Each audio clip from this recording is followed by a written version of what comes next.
raining. Sorry.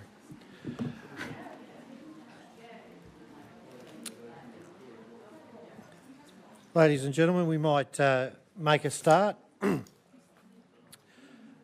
Welcome to the Tuesday, the 30th September 2025 Nillumbik Shire Council meeting. Members of the public are advised that the meeting will be live streamed and recorded, and the live stream recording will be made publicly available on YouTube and the Council's website. I'll just make an acknowledgement of country. Nillumbik Shire respectfully acknowledges and recognises the Wurundjeri Woiwurrung as the traditional owners of the land on which Nillumbik is located. We pay tribute to all First Peoples living in the Shire, give respect to Elders past, present and emerging, and extend our respect to all First Peoples. We acknowledge that the sovereignty was never ceded. I will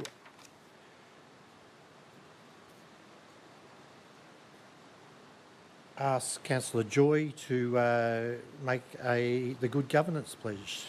Please, Councillor Joy. Got the rain to help with it. Thank you, Mayor. Yes, I'll try and yell over the rain.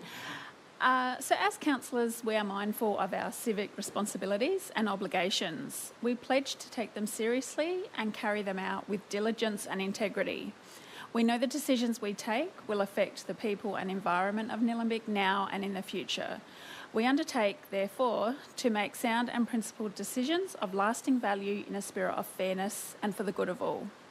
We also pledge to serve the needs and well-being of the community and the environment in an open and honest manner and to the best of our abilities. Thanks, Councillor Joy. We'll now move on to the prayer, and I'd like to welcome Ashley Proctor, who's the new minister at the Greensborough Salvation Army, and he is accompanied by Alison Footer, who has a support role with families in the organisation known as Salvation Army Funerals. So if you're looking for a what you would call it, a ceremony, please consider. And also congratulate them on their recent wedding. So over to you, Ashley. Thank you. And I acknowledge that people come from many different faiths here today, but if you'd like to just join as we spend time just to pray. Heavenly Father, as this meeting commences, we are mindful of the responsibilities that rests on each person gathered here, and we pray for wisdom and guidance in all that they do, understanding that the decisions go far beyond these walls, into our local communities and into our Shire. We thank you for the resources and for the beautiful area that we live in, and may we live to protect that. But as we commence this meeting, Lord, I just pray that you'll dwell and you'll give your peace upon those that gather. Amen. Thank you very much. We have no apologies, no leaves of absence. Do we have any declarations of conflict of interest?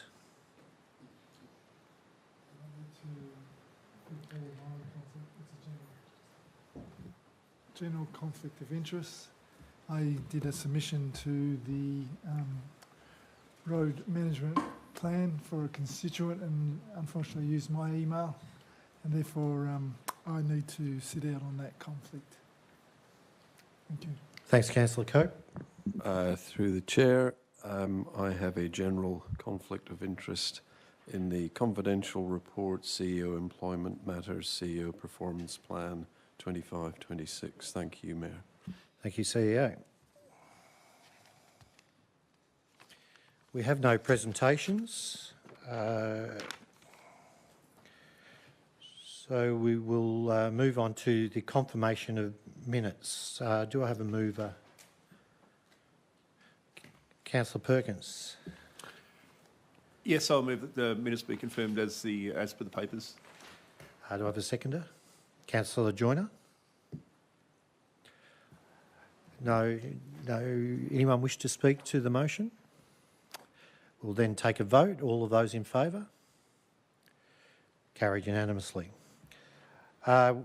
We do not have any petitions. We do not have any questions from the gallery. So we'll move on to reports of the advisory committees. So do I have a mover for advisory committee reports 30th of September 2025? Yes, I'll move that. Thank you, Mayor. Councillor McKay. Yes, I move that Council note the minutes of advisory committee meetings reported in attachment 1. Excellent. And a seconder?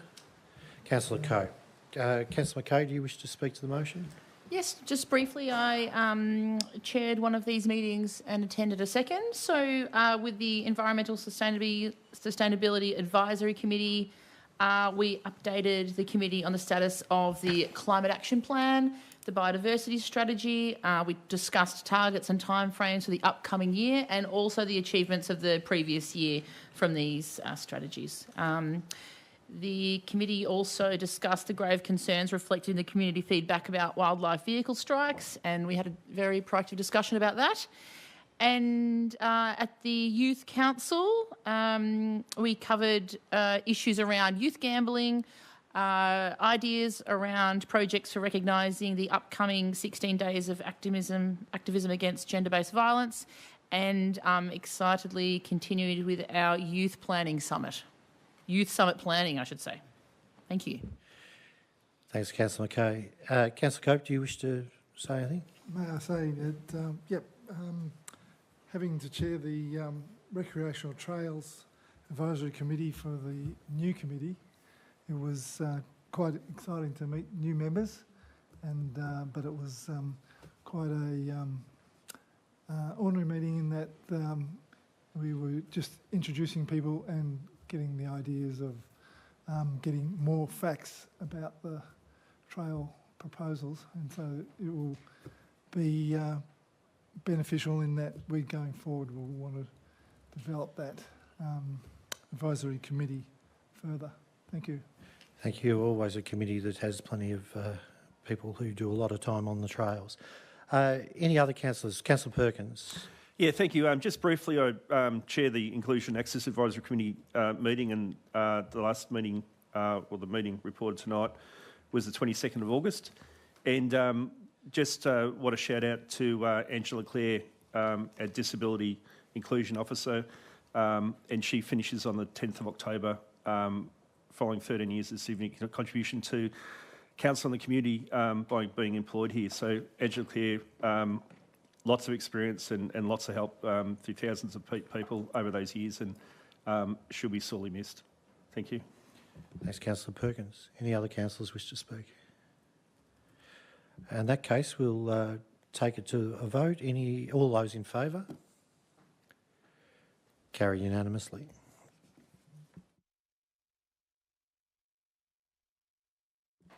We'll now move on to officers' reports, and we've got the quarterly risk and safety report for June 2025. Do I have a mover? Yes, thanks, Mayor. Councillor Joyner. I move that Council notes the summary of the confidential risk and safety report for the quarter ending June 2025 and resolves that the quarterly risk and safety report, June 2025, at attachment 1 remains confidential in accordance with section 31A and F of the Local Government Act 2020. Thanks, Councillor Joyner. Do I have a seconder? Councillor Brooker. Councillor Joyner, do you wish to speak? Thanks, Mayor. I'd just like to raise that the risk and safety report broadly reports on risk management, business continuity, anti-fraud and corruption control, insurance premiums, incident management and insurance claims, and occupational health and safety. And noting that the total number of recorded incidents for matters involving council was 314 for the year, which is quite comparable to last year. Obviously, 0 incidents would be best, but all real incidents relate to major classes of asset or maintenance type incidents. Thanks, Councillor Joyner. Councillor Brooker, do you wish to speak? Thank you, Mayor. Yes, I do. Look, I think this is the first report brought to Council by our new lead in the risk and safety area, David Taylor.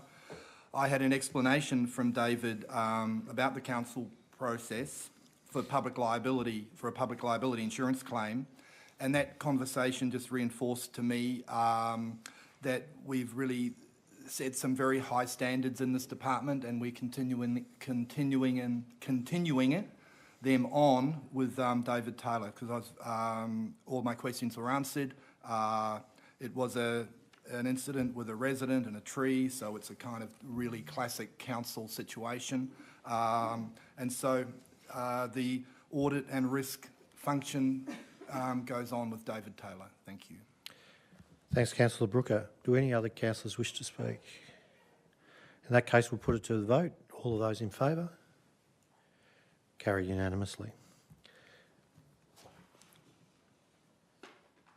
We'll now move on to the Audit and Risk Committee meeting, September 25. Do I have a mover? Yes, thanks. Councillor Joyner. I'd like to move that Council notes the minutes of the Audit and Risk Committee meeting held on the 1st of September 2025 with attachment 1. Thanks, Councillor Joyner. Do I have a seconder? Councillor Brooker. Councillor Joyner, do you wish to speak to this item?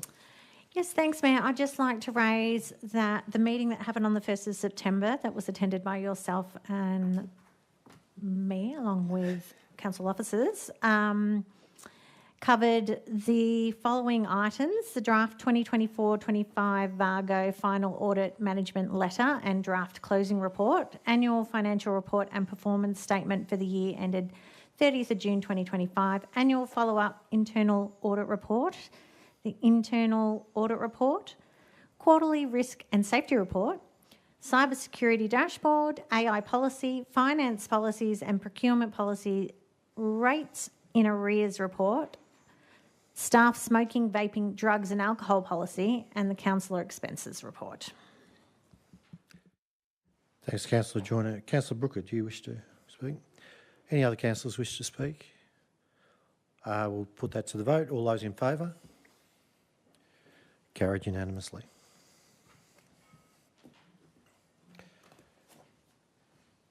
We'll now move on to the adoption of the Council Plan 2025 to 2029 and the re-adoption of the Council Vision Nillumbik 2040. Do I have a mover?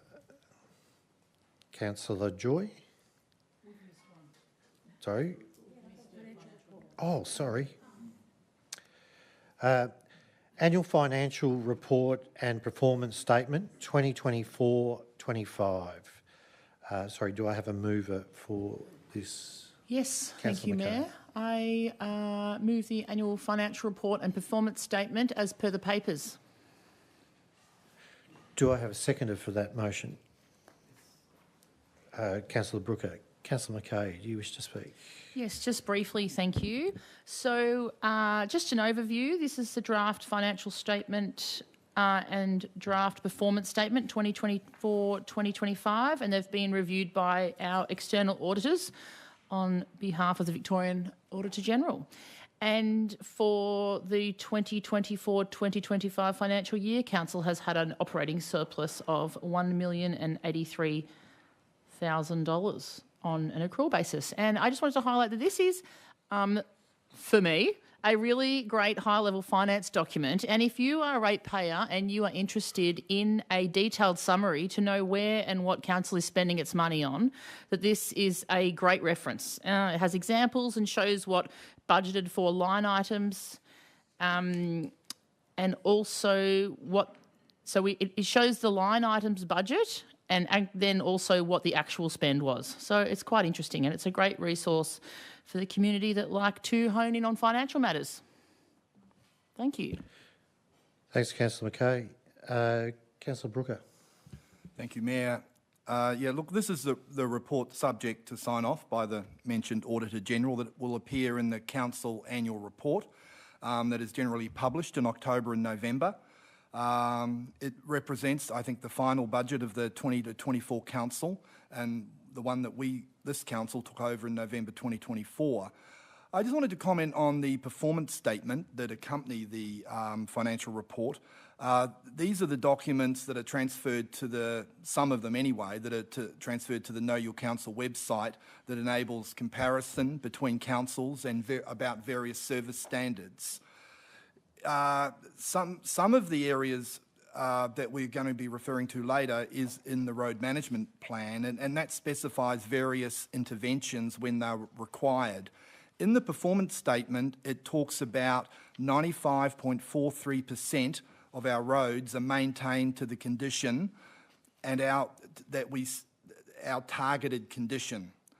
That's what we're trying to get for our sealed roads, that they're maintained to that condition. And our actual result in the performance standards was 77% were maintained within that performance standard. So that just indicates that there is some work to do in that area. And when I say work to do, I think that really means that's really code for some increased budget allocation that is required, because I do think if we do have performance standards for sealed roads and targets we want to achieve, we want to be close to achieving them. There's a whole lot of other performance standards in here. Again, I think that it's of interest. Diversion from landfill is always around 70% for Nillumbik. It's been that way for 25 years. Thanks to the FOGO that a earlier council implemented. It was slightly reduced this year, but still in that kind of realm. And part of the explanation as to why it was slightly reduced is the amount of our recycling from our curbside recycling is being reduced. And that is because of the container deposit scheme.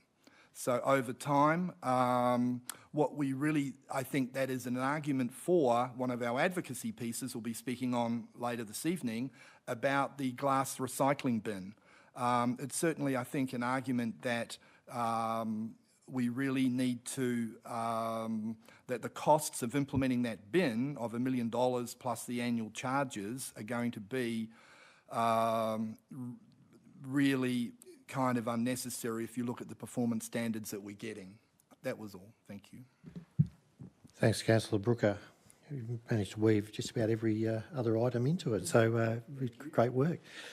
Any other councillors wish to speak to that item? Okay, we'll put it to the vote. All of those in favour? Carried unanimously. I'll try again. Adoption of the Council Plan 2025 to 2029 and re-adoption of the Community Vision 2040. So do I have a mover for this motion? Councillor Joy. Thank you, Mayor. Well, this one's been a long time coming. We'll just, if we could just have the recommendation and... Oh, of course, sorry. Do you want to read that out, or would you like to go as per the papers? I think we can go as per the papers. Okay, can I get a seconder for that one, please? Yes, thanks. Councillor Joyner. Councillor Joy. Thank you. This one has been a long time coming. The council plan is something that we started working on as a group when we very first came together almost getting on to a year ago now. And we have spoken about this a few times as it's gone through various iterations of draft and consultation. As is noted in the report, I'll highlight a few of the following important points. So the Local Government Act requires that we develop and adopt our plan by the 31st of October, so 30th of September today, so we're doing well. There have been a number of workshops and briefings with councillors that were lots of fun and lots of strategic discussions and lots of wish lists being put forward through, and from that we have developed this council plan. And then of course the all-important community consultation. So we had the Now and Beyond community engagement program from February to March this year, a 2-day community forum in May with a randomly selected representative group of 20 residents, and from all reports that was a really fun couple of days as well. The draft was put up for public exhibition and community consultation in June and July. And then finally it came to the Planning and Consultation Committee in August, where we heard 6 verbal submissions and also considered 16 written submissions. So really good community engagement on that one. Our council plan, importantly, has 4 key themes that align with the community vision that we're also re-endorsing, I guess you could say.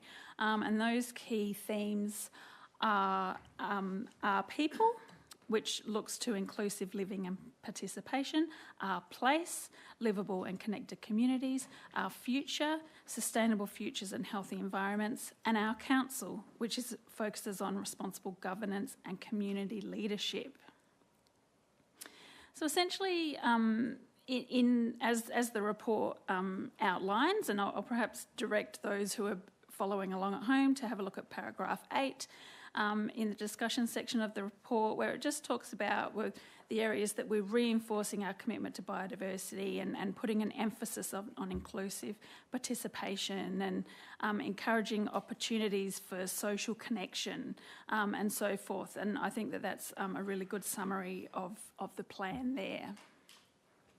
My favourite part of the plan at this stage is the 25-26 action plan, because that's where the rubber really hits the road.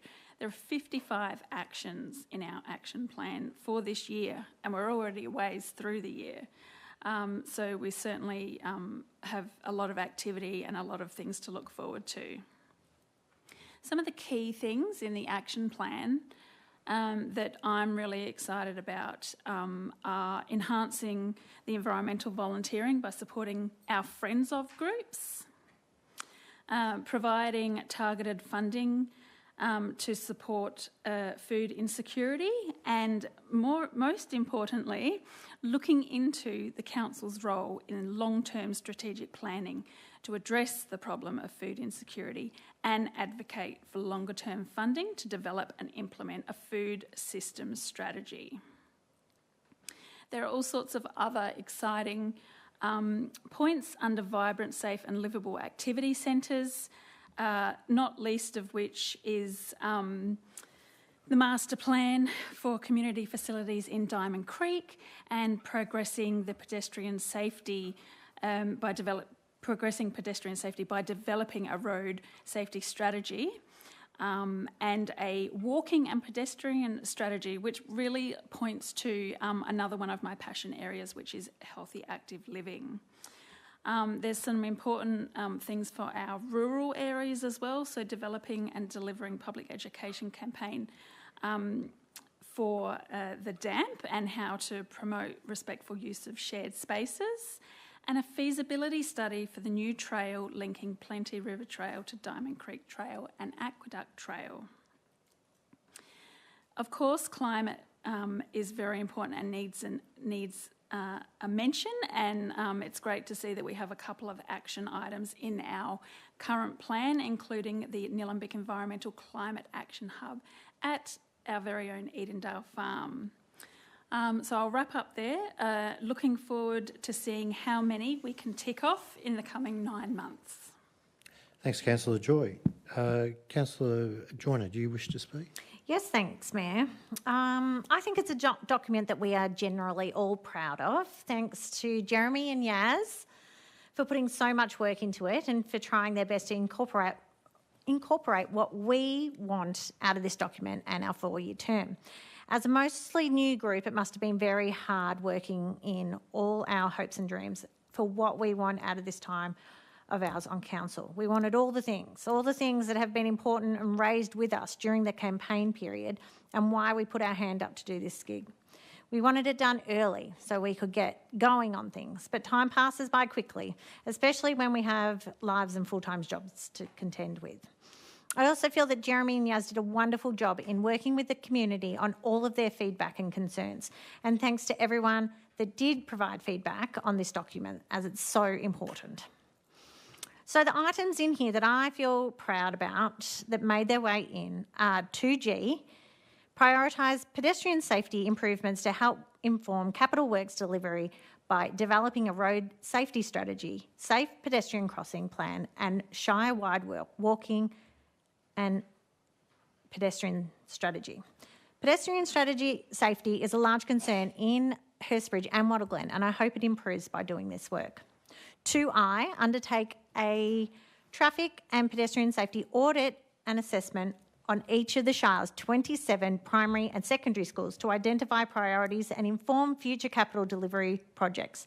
Doreen Primary School and Wattle Glen Primary School both have concerning and unsafe traffic and pedestrian areas that need to be addressed.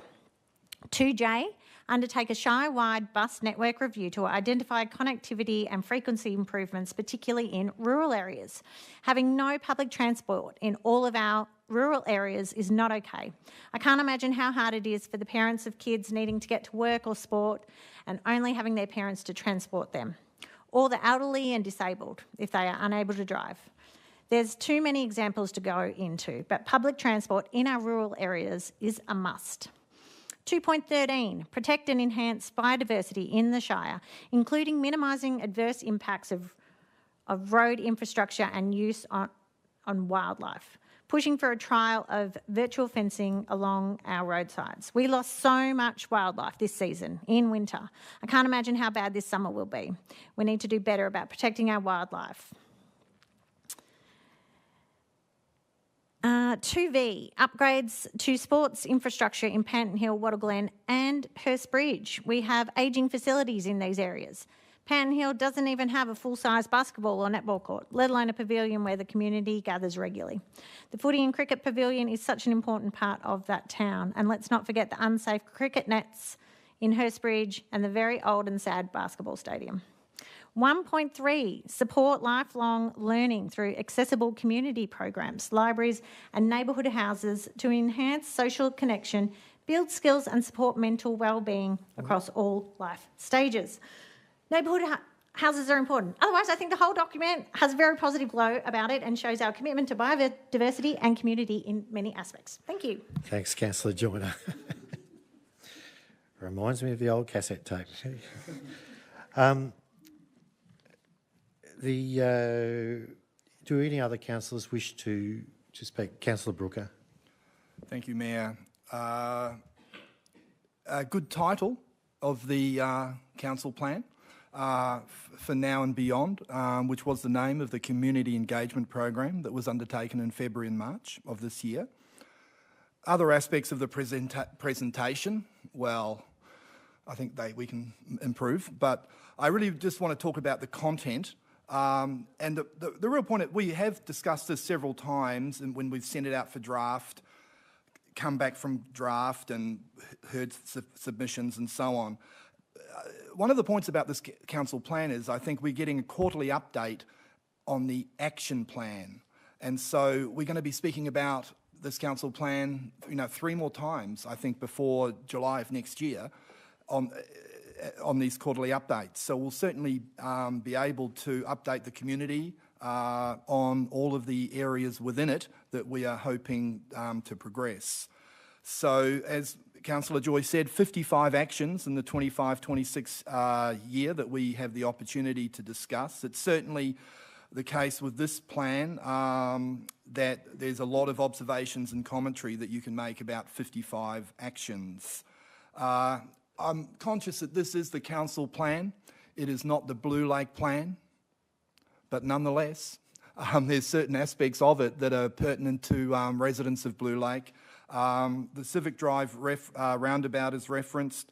Look, I do think the best tool in particular to advance the challenge of that is the 2026 state government election. So I would say hopefully we can, I shouldn't say hopefully, we really, it's in the plan and we've got 2026 to get an outcome as regards that. But I do think the template of Fitzsimmons Lane is relevant. The roundabout there was removed as part of the overall widening and treatment of that road. The other pertinent areas I think the Blue Lake residents will be interested in is it specifically references Yanyun Road, the largest infrastructure project by far that is going to be taking place in Nillumbik in this council term. Multiple traffic, environmental and planning issues intersecting all along with other council plans and actions. One of those being an updated master plan for Yarrambat Park. Clearly, there's the best time to have done that may have been the last council term, but there's going to be all sorts of changes in terms of access to Yarrambat Park as a result of the duplication. But one of the things we have to push forward very strongly is the council submission from back in 2020, which laid out our view as how that should progress. Thank you. Thanks, Councillor Brooker. Councillor Mackay. Just to clarify for those who are a little confused by Councillor Brooker's dissatisfaction of the presentation of the plan, is he doesn't like the front page graphic. So in terms of content, he's very satisfied. So yes, to echo the others, this has been a bit of a labour of love, and I will not rehash what the others have said, except to say yes, thank you to Jeremy and Yaz especially. And I wanted to just highlight a few of the things that I'm particularly excited about, which is developing some guidelines about nature strip planting, looking to developing an annual seedling voucher to support Indigenous planting on private property to help with tree canopy and mid-storey canopy for Indigenous plants. Sorry, excuse my computer here. Financial support for local food pantries to help the most vulnerable in our community. Implementing the neighbourhood character strategy into our planning scheme. Footpath prioritisation policy to improve connectivity and walkability for pedestrian safety. And to develop a rapid response system to attend and maintain to amenity in our public spaces, which we all enjoy. Advocacy piece for the constituents of Swipers Gully would be to advocate for the Coolabah crossing so that those residents on the west of the tracks, the train tracks, can enjoy the amenity that we have to offer on the east of the tracks. And we don't want our community split in half by a railway network. And I would like to highlight that we're going to do some future planning and a concept plan for the largest open space in Swipers Gully, which is Allan Marshall Reserve. And community consultation will start on that very soon. So this is a great open space in Nillumbik, and we want to make it better. Thank you. Thank you, Councillor Mackay. Any other councillors wish to speak? Councillor Perkins. Yeah, thank you, Mayor. I'd first of all just like to thank community especially who have provided a lot of input into this plan. Councillors, of course, we worked very hard on this over many months. Officers and even our facilitator for a number of workshops was Fabian Datner. So we all came together to produce a very good plan. I'm very supportive of the whole plan, including the front cover. I wanted to highlight some important aspects of the council plan, and they're important for the whole of the Shire. And they are something I've been very passionate about for many years now, is complete the Diamond Creek Community Infrastructure Master Plan to inform infrastructure service options for the community. So what that broadly does is looks at a new library in Diamond Creek, perhaps a mini library similar to what's in Whittlesea. On the board of the Yarra Plenty Regional Library, and the board certainly endorses that plan into the future. Looking at moving living and learning into the activity centre away from up on the hill in Ness Street where it is at the moment. Potentially moving the gym out of the current community centre, which is a leisure centre, and handing the leisure centre over to community uses like living and learning, library, and also moving maternal health and health service out to Coniston Street. These are things that have been already raised in the initial master plan process. Potential new basketball courts, as I said, the gym, potential to relocate that more proximate to the Diamond Creek outdoor pool. So lots of great stuff there. Undertake a parking audit and assessment in the Diamond Creek and Alpha Major activity centres to identify and improve parking infrastructure, make it safer and more efficient. Both activity centres have got serious parking issues throughout the activity centre, which clogs things up and makes it very hard to move through and around. So implement the Diamond Creek and Eltham Activity Centre structure plans to improve access and connectivity within the major activity centres, and an important item on the agenda tonight is to adopt those plans, or at least the Diamond Creek one in full and the Eltham one. As well, we're looking at, in the plan, some important capital works projects, but to deliver on these, They've already been funded and many of them are underway at the moment, but extension to the Diamond Creek Men's Shed at Challenger Street, Diamond Creek. The new community recreation park at Challenger Street Reserve, Diamond Creek, and that's on the agenda tonight. Upgrade to the Diamond Creek outdoor pool is in process at the moment. What else have we got there? Improvements to Park Pavilion at Eltham Old Park, Eltham. And also, I just wanted to highlight tennis court upgrades at Challenger Street, Diamond Creek, pavilion upgrade at Coventry Oval, Diamond Creek, and finally, upgrade Allan Marshall Reserve, Eltham. So I'm very keen on perhaps theming that along the lines of I can jump puddles and perhaps having a free water park there. Thank you. Thank you, Councillor Perkins. Any other councillors wish to speak? In that case, we will take a vote. All of those in favour? Carried unanimously.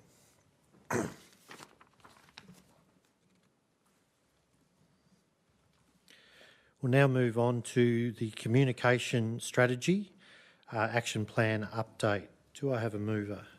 Yes, thank you, Mayor. I'll move that Councillor Mackay. Council, thank you, endorses the Communication Strategy 22 to 25 Year 3 Action Plan Outcomes Report and the Communication Strategy Highlights Report, which provides an overview of the key achievements of the strategy. Do I have a seconder for that motion? Yes, Mayor. Councillor Cope. Councillor Mackay, do you wish to speak to the motion? Yes, I'll just outline that the objective of this strategy is to improve how Nillumbik's people are connected to the information they need and want about relevant council programs, services and decisions, and enable them to live supported, active, sustainable and connected lives within our community. And I'll just refer to some of the highlights. So our social media, we're working very hard there. We're putting out fewer posts, but better quality posts. And our growth has been, in the last few years, 25% on Facebook, almost 50% on Instagram, and up 61% on LinkedIn, which we are very proud of. The website had 41,000 users, which is an 11.5% increase. And on Participate Nillumbik website, that has doubled in the last couple of years from 11% to 22%. And maybe one of the quiet achievers is the e-newsletter, which is taking up 45% increase. So we are working very hard to communicate with you. And yeah, I think I'll leave it at that. Thanks, Councillor Mackay. Councillor Cope, do you wish to speak? Yes, Mayor. I'd like to reflect all the compliments that Kate's put on the communication team and the importance that the communications is for the Nillumbik Council to get it out to its ratepayers and constituents. It is a most important medium and issue with the council. Yep, thank you. Thanks, Councillor Cope. Any other councillors wish to speak on this item? In that case, we'll put it to the vote. All of those in favour? Carried unanimously.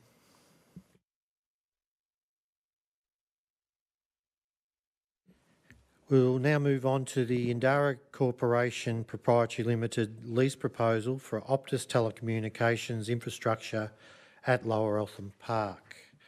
Do I have a mover for this motion? Yes, thanks, ma'am. Councillor Joyner. I'd like to move as per the papers. The motion as per the papers, thanks.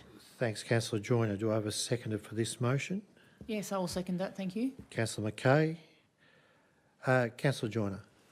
Thank you, Mayor. This issue is complex. I acknowledge community concerns about the proposed location. However, I remain unconvinced that evidence demonstrates significant impacts on the Eltham Buttercopper Fly or the Holmes Road Playhouse. At the same time, we lack evidence to rule out any harm, which means we do not have enough information for an informed decision. I do see the telecommunications black spot in Lower Eltham as a concern though. Therefore, while I cannot support the tower at this location due to the potential impact on the Eltham Copper Butterfly and the kids at the Holmes Road Playhouse, I do believe further investigation into alternative sites in the area is essential. The look of the tower is not my concern. I don't notice any other towers around the place, and there's plenty. I don't think it's okay for the residents living in this part of the Shire to be without telecommunications, especially from an emergency management perspective. Thanks, Councillor Joyner. Councillor Mackay?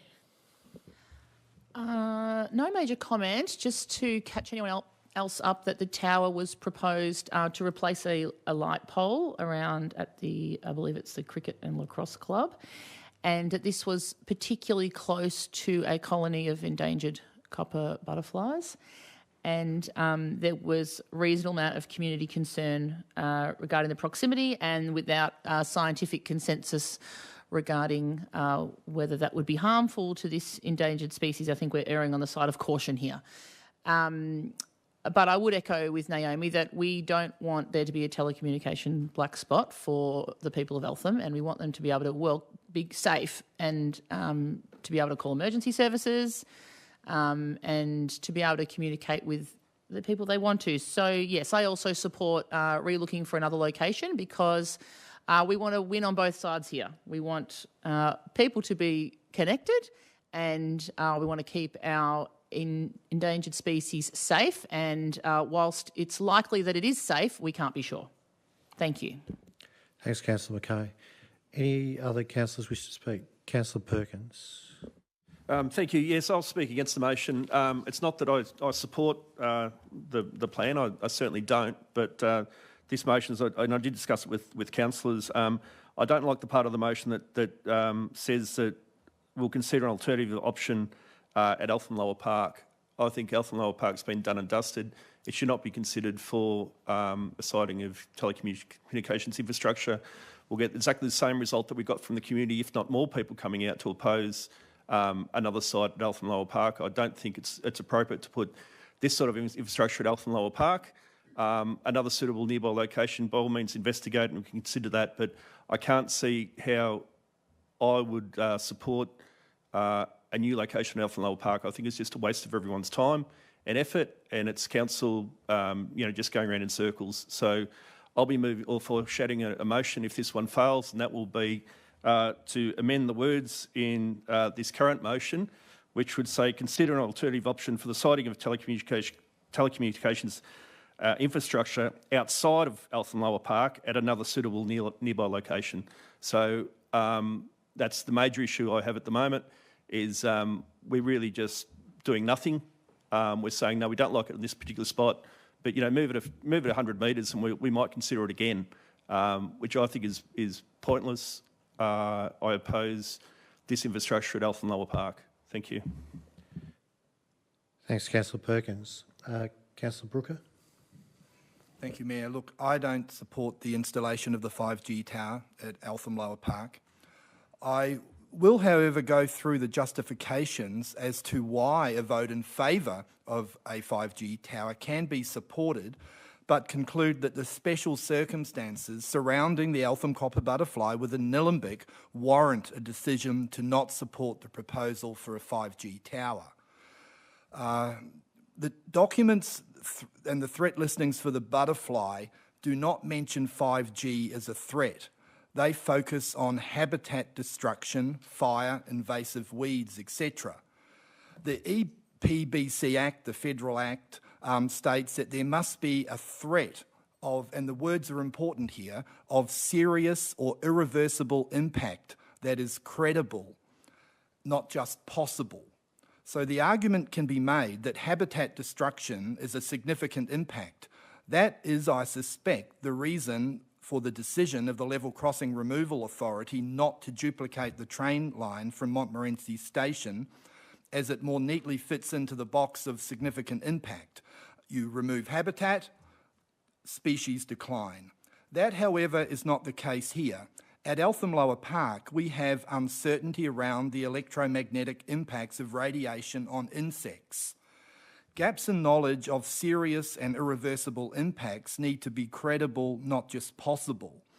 The State and Federal Environment Protection Act lists the Eltham copper butterfly as endangered, and that is one step up from merely vulnerable. The legal triggers are the credibility and seriousness of the potential threat, not just a hypothetical or speculative concern. So you can see the conundrum that we have here this evening. Where I have landed on this issue is that the category of risk may not be a direct impact on habitat, but what we can reasonably see are direct impacts. And that is because of the disproportionate place the Eltham copper butterfly has in our local community. For residents of Nillumbik, yes, it's broader than Eltham residents. The Eltham copper butterfly is representative of a close connection to nature, a connection to our environment, and indeed a connection to our value system as residents of Nillumbik. If residents and councillors say this place is unique and special, we have to start not just saying so, but doing so. The doing being the vote against the 5G tower this evening. That is just because not in 2016 the butterfly was listed as endangered under the Federal Act, which is one step up from vulnerable, but because of its unique characteristics. Its unique characteristics are disproportionate in teaching children about the whole complexity of biodiversity. So I think it needs a special status in our thinking. Thank you. Thanks, Councillor Brooker. Any other councillors wish to speak? In that case, we'll put it to the vote. All of those in favour? Those against? Carried 5-2.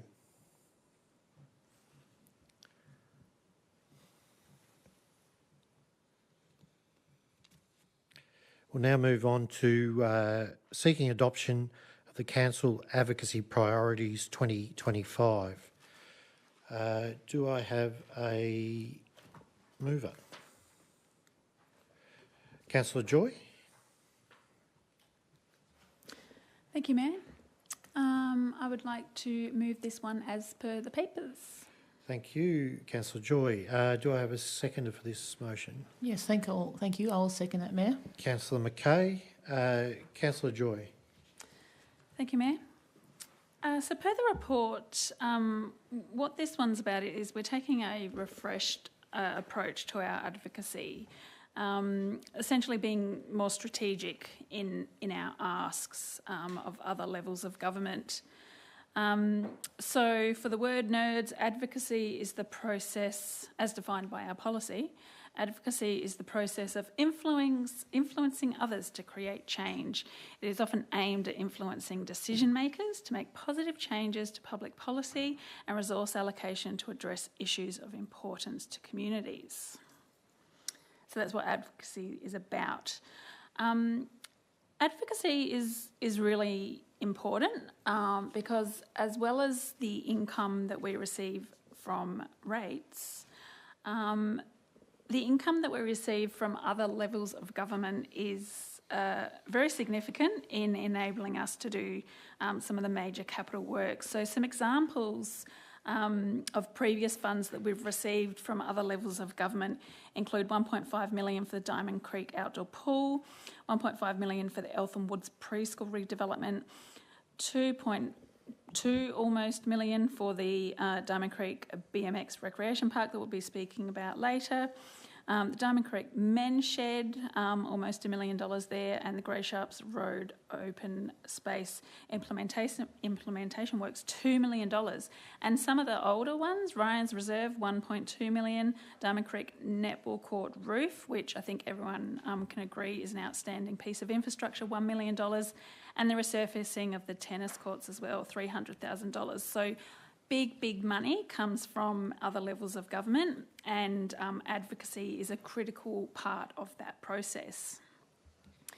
In our current advocacy plan or priorities that we've identified, similar to the process that we've gone through with our council plan, and certainly it aligns with our council plan, some of our key priorities are investment from state government to undertake feasibility study into upgrading the roundabout at Diamond Creek Road and Greensborough Bypass, otherwise known as the Civic Roundabout. we're hoping that we may be able to squeeze $3.3 million to plan and construct the next section of the Aqueduct Trail that goes from Plenty River to across Main Diamond Creek Road to Allendale Road. $550 for the Climate Action Hub at Edendale, and $860 to construct a dedicated community education space and run activities that promote climate adaptation and mitigation.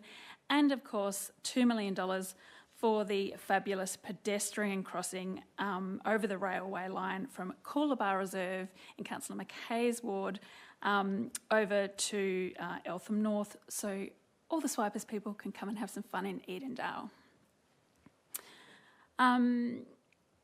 We're also prioritising an ask for $1.3 million for urgent road widening.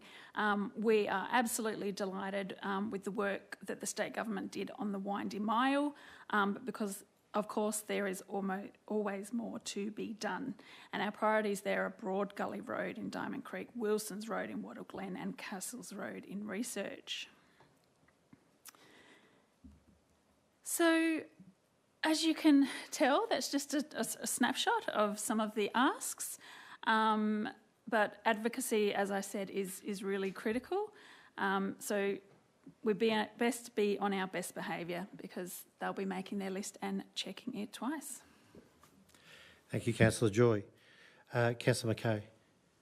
Yes, thank you. Just briefly, just to reiterate that advocacy is a huge part of council business and championing local projects and needs to other levels of government to get the results that improve the lives of the people of Nillumbik. So we have a sound framework to endorse tonight and action plans, and we endorse a document. Oh dear. We endorse a document that has a lot of hard work go into it from the comms team, and that is our advocacy priority list, which Councillor Joy has just alluded to. And I encourage you to read this document to see what the priority projects are for the council to put to other levels of government. Thank you. Thanks, Councillor Mackay. Councillor Perkins. Yeah, thank you.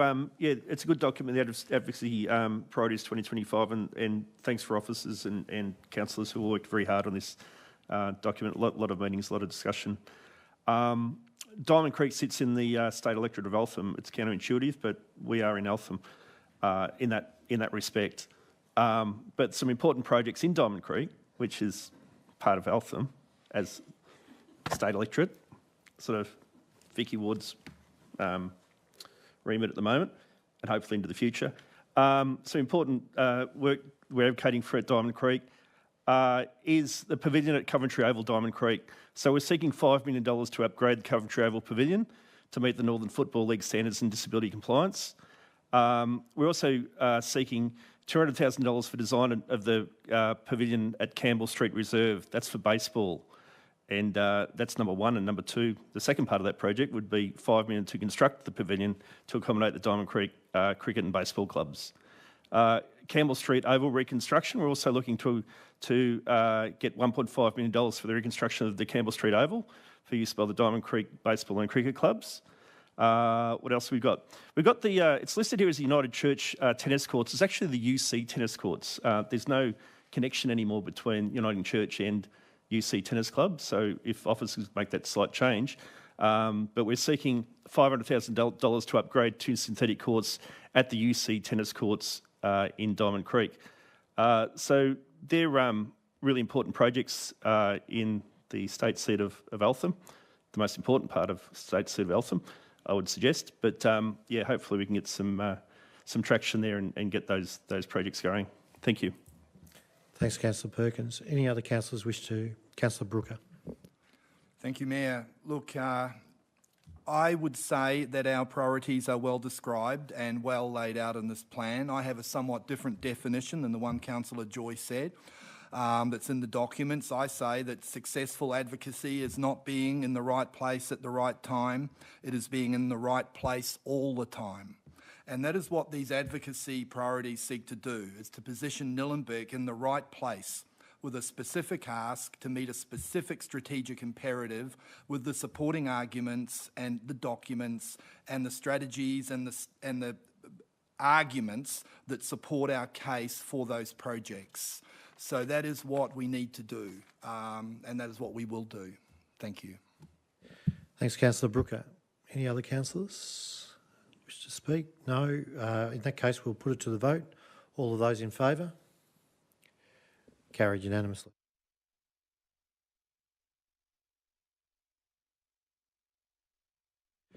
We'll now move on to the adoption of the Nillumbik Health and Wellbeing Plan 2025 to 2029.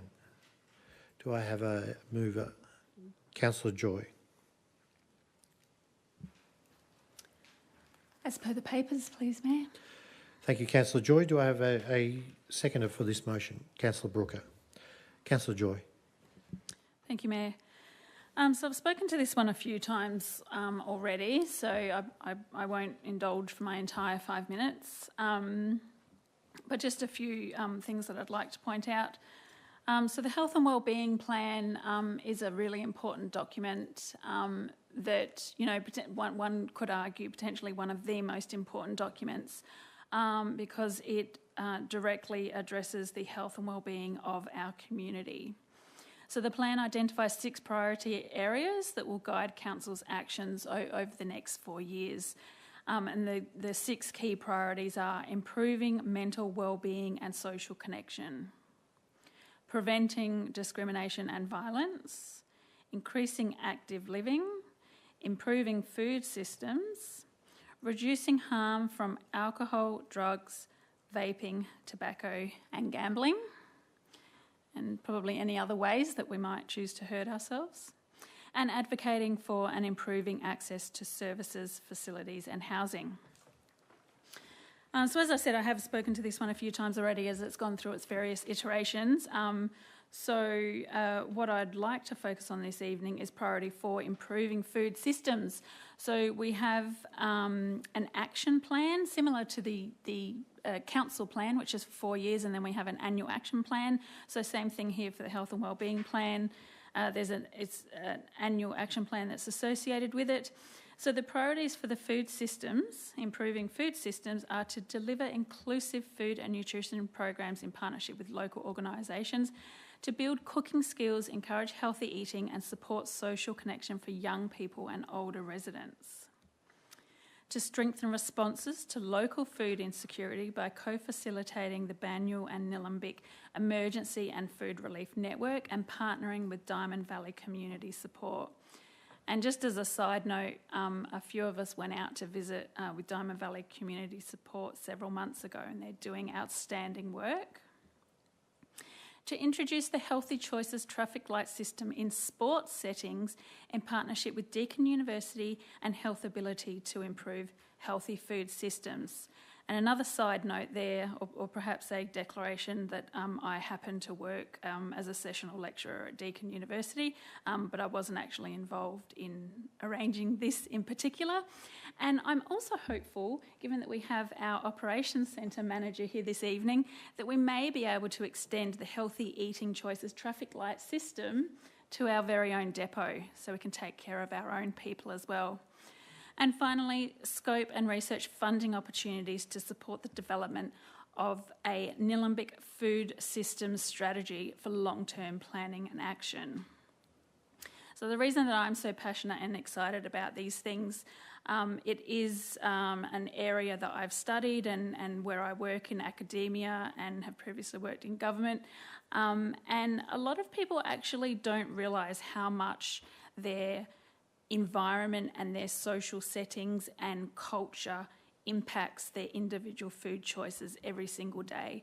And that's where it becomes the role of governments, and especially local government and health providers, to help ensure that we can make our social settings as healthy as possible, and then it makes it easier for people to make healthy choices. So we are in the process of appointing a new advisory committee of local health professionals and community members.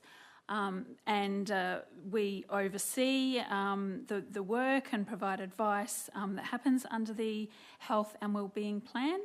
And as chair of that committee, I am very much looking forward to the next meeting. Thank you. Thanks, Councillor Joy. Councillor Brooker, do you wish to speak? Thank you.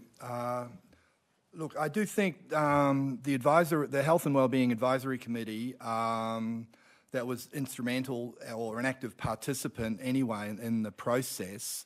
I want to just emphasise, and I've spoken about this before because we've been out to draft, come back, listen to submissions and so on, that it included all those community health organisations that we're familiar with, Health Ability, Women's Health in the North.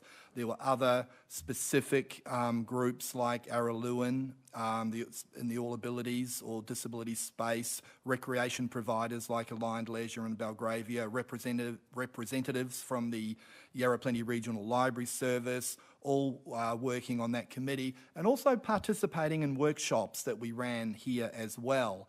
The North East Public Health Unit, St John of God, there were contractors and participants in the NDIS.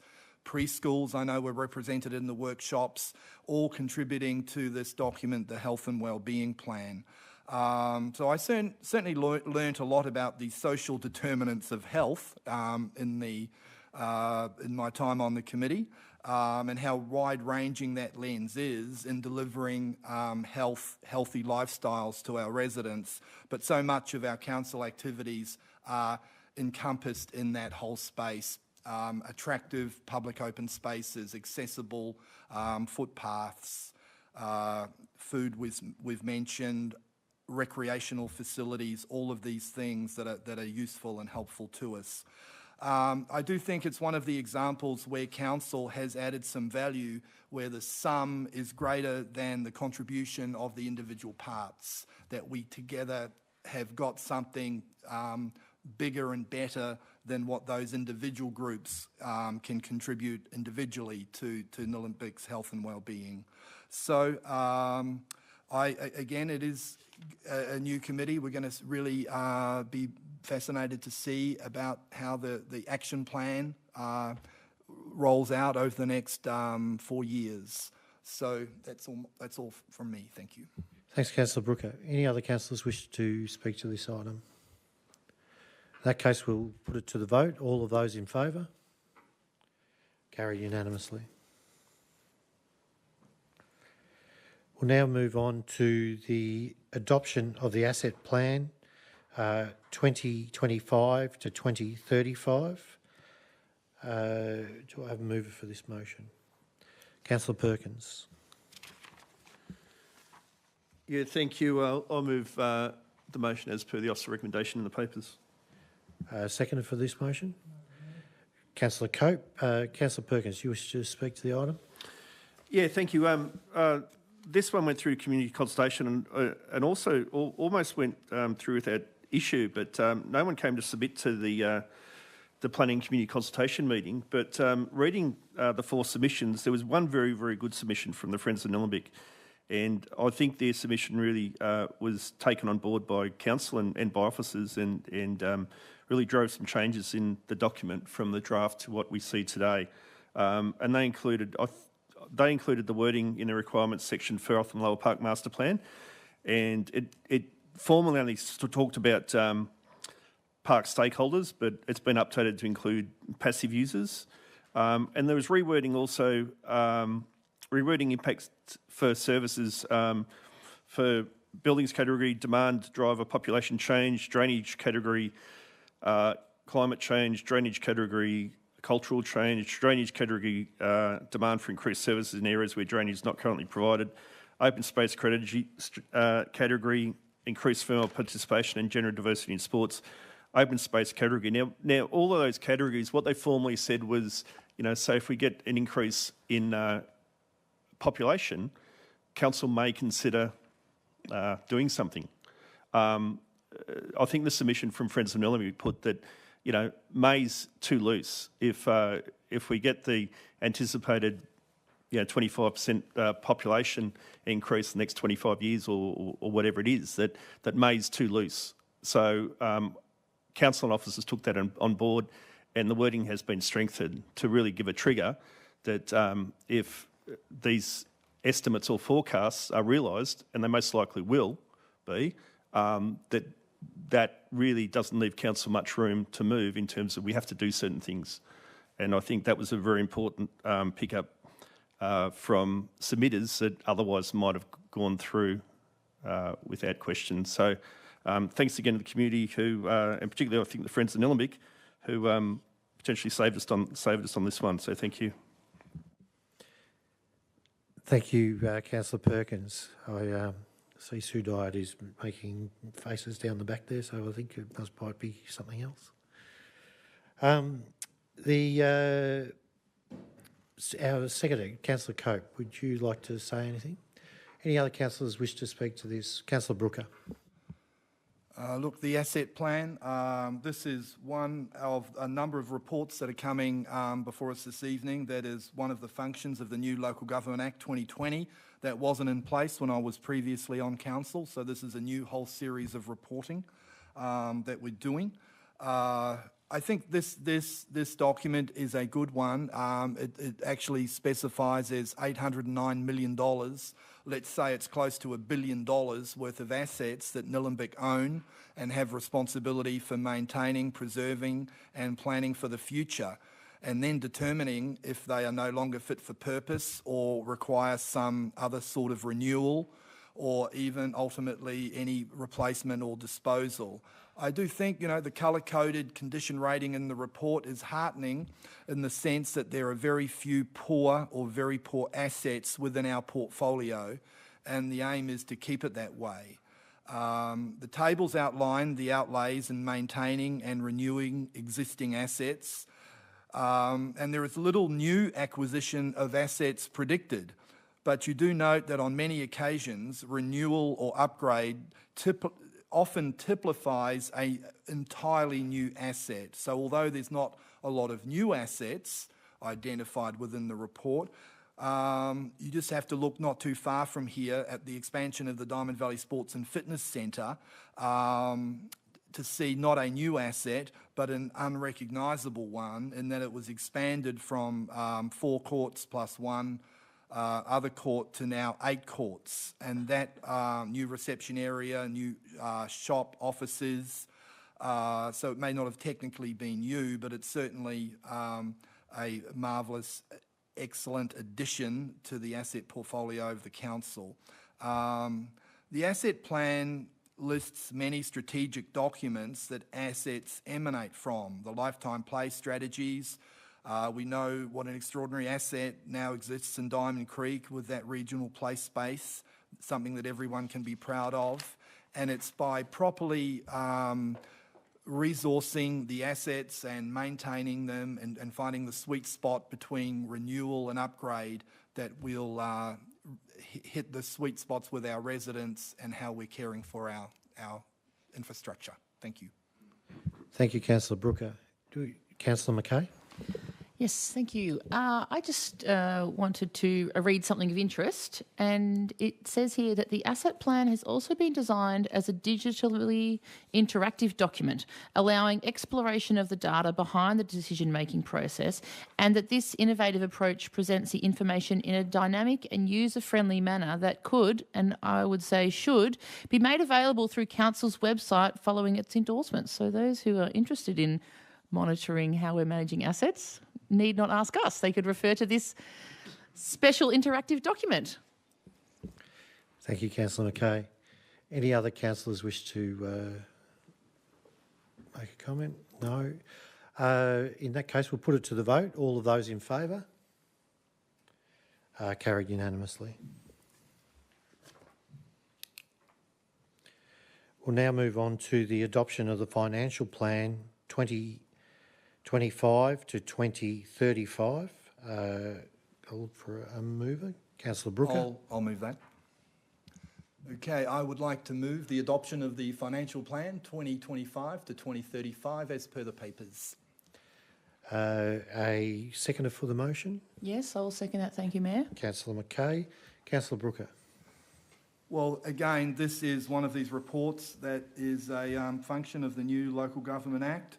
I don't have all that much to say about the financial plan. We've talked about budget and performance measures already this evening.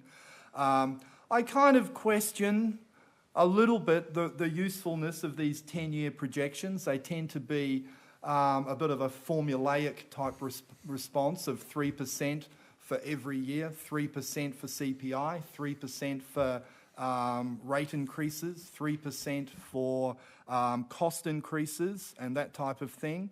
Nonetheless, the document is there. I think one of the things I did pick up is the ratios of borrowings are disclosed, and that is interest and repayments divided by the rate revenue, and we've got a target there, and that target of less than 5%. I note that we are at 4.3% for 25-26 and 4.4% for 26-27, so we're getting up near where that target is. And that is without any additional borrowings. And we do know that if we're successful with the Health and Leisure Centre, I would, it has been mooted, I think, that's going to require some more borrowings. So the document is there, the ratios are there for us to follow to be within the target ranges. And so there's a whole lot of transparency about that. And everybody, as can find out that information. Obviously, that figure I mentioned is well within the Auditor General's range of sustainability, but nonetheless, I thought worth mentioning. Thank you. Thanks, Councillor Brooker. Councillor Mackay. Nothing to say. Thank you very much. Thank you. Any other councillors wish to add anything? In that case, we'll put it to the vote. All of those in favour? Carried unanimously.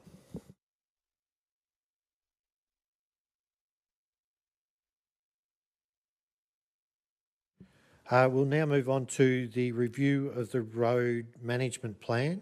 Do I have a mover for this, Councillor? Oh, thank you, Councillor Brooker. Sorry, Councillor Brooker. Councillor Cope. We will, if you'll excuse yourself, and we'll send someone out to grab you in a moment. We'll now move on to the review of the road management plan. So, Councillor Perkins. Thank you, Mayor. I'll move that Council adopts the Road Management Plan 2025 as shown in Attachment 1, publishes the adopted Road Management Plan 2025 on the Council website, and advises all submitters, or those that provide contact details anyway, of the adopted Road Management Plan 2025. Okay, and a seconder? Yes, thanks. Councillor Joyner. Councillor Perkins. Thank you very much. Council is very fortunate that we've got a very hard-working, effective manager of the Operations Centre in Heath Gillett who wrote this plan. It's a good plan.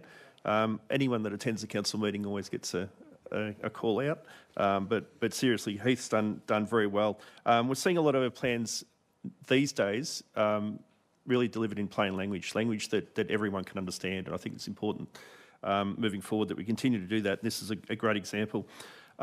If you want to know about roads in Nillumbik, read this plan. It's really, really good. It talks about what council is responsible for, but also what it's not responsible for. And I think there's always a lot of confusion in Nillumbik as to which roads are state government owned, maintained and managed, and those that are not. There's 13 major roads in Nillumbik that are Vic Roads roads. They carry most of the traffic and give us, as councillors, I think, most of the headaches. They're the ones where you see the potholes.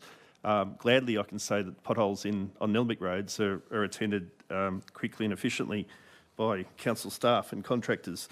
But really, this plan goes through a number of items, including hierarchy in terms of urban roads, number of categories goes through that.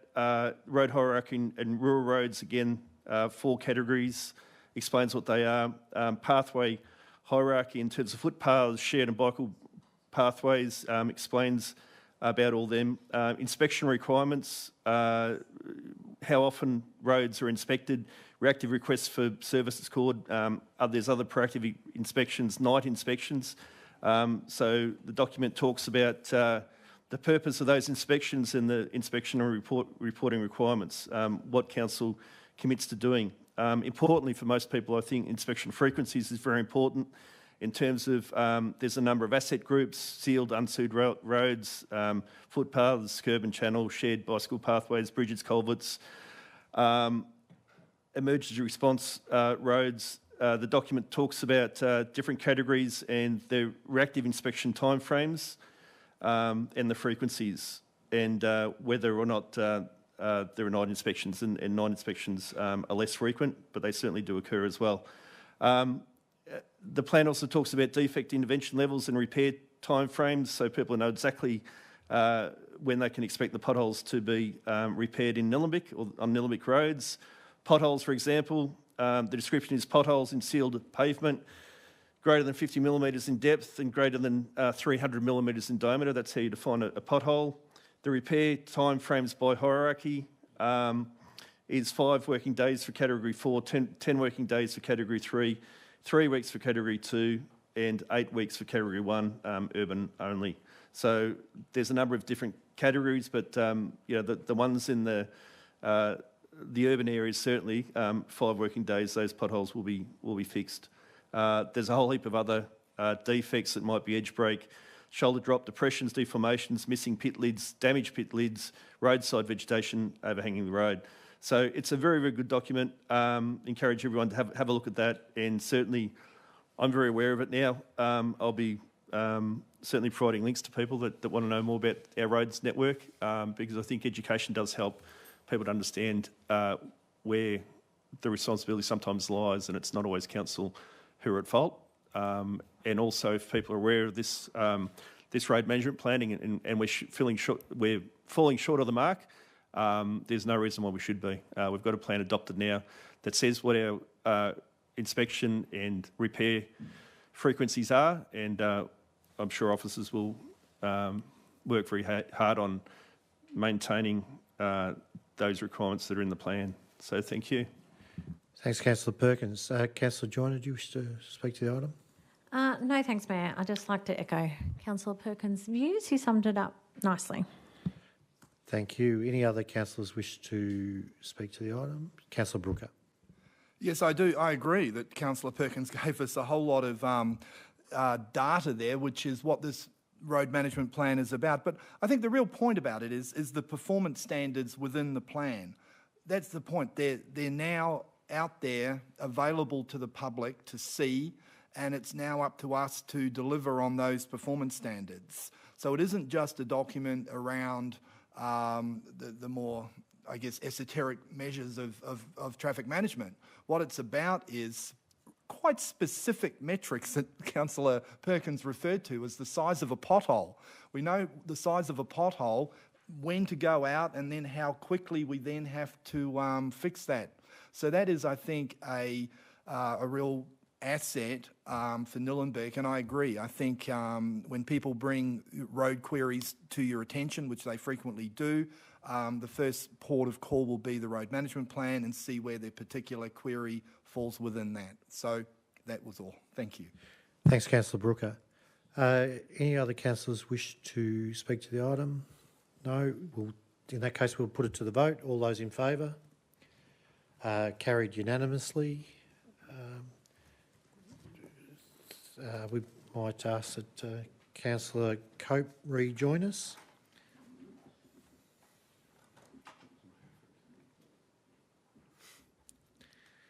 We hope he hasn't wandered off too far.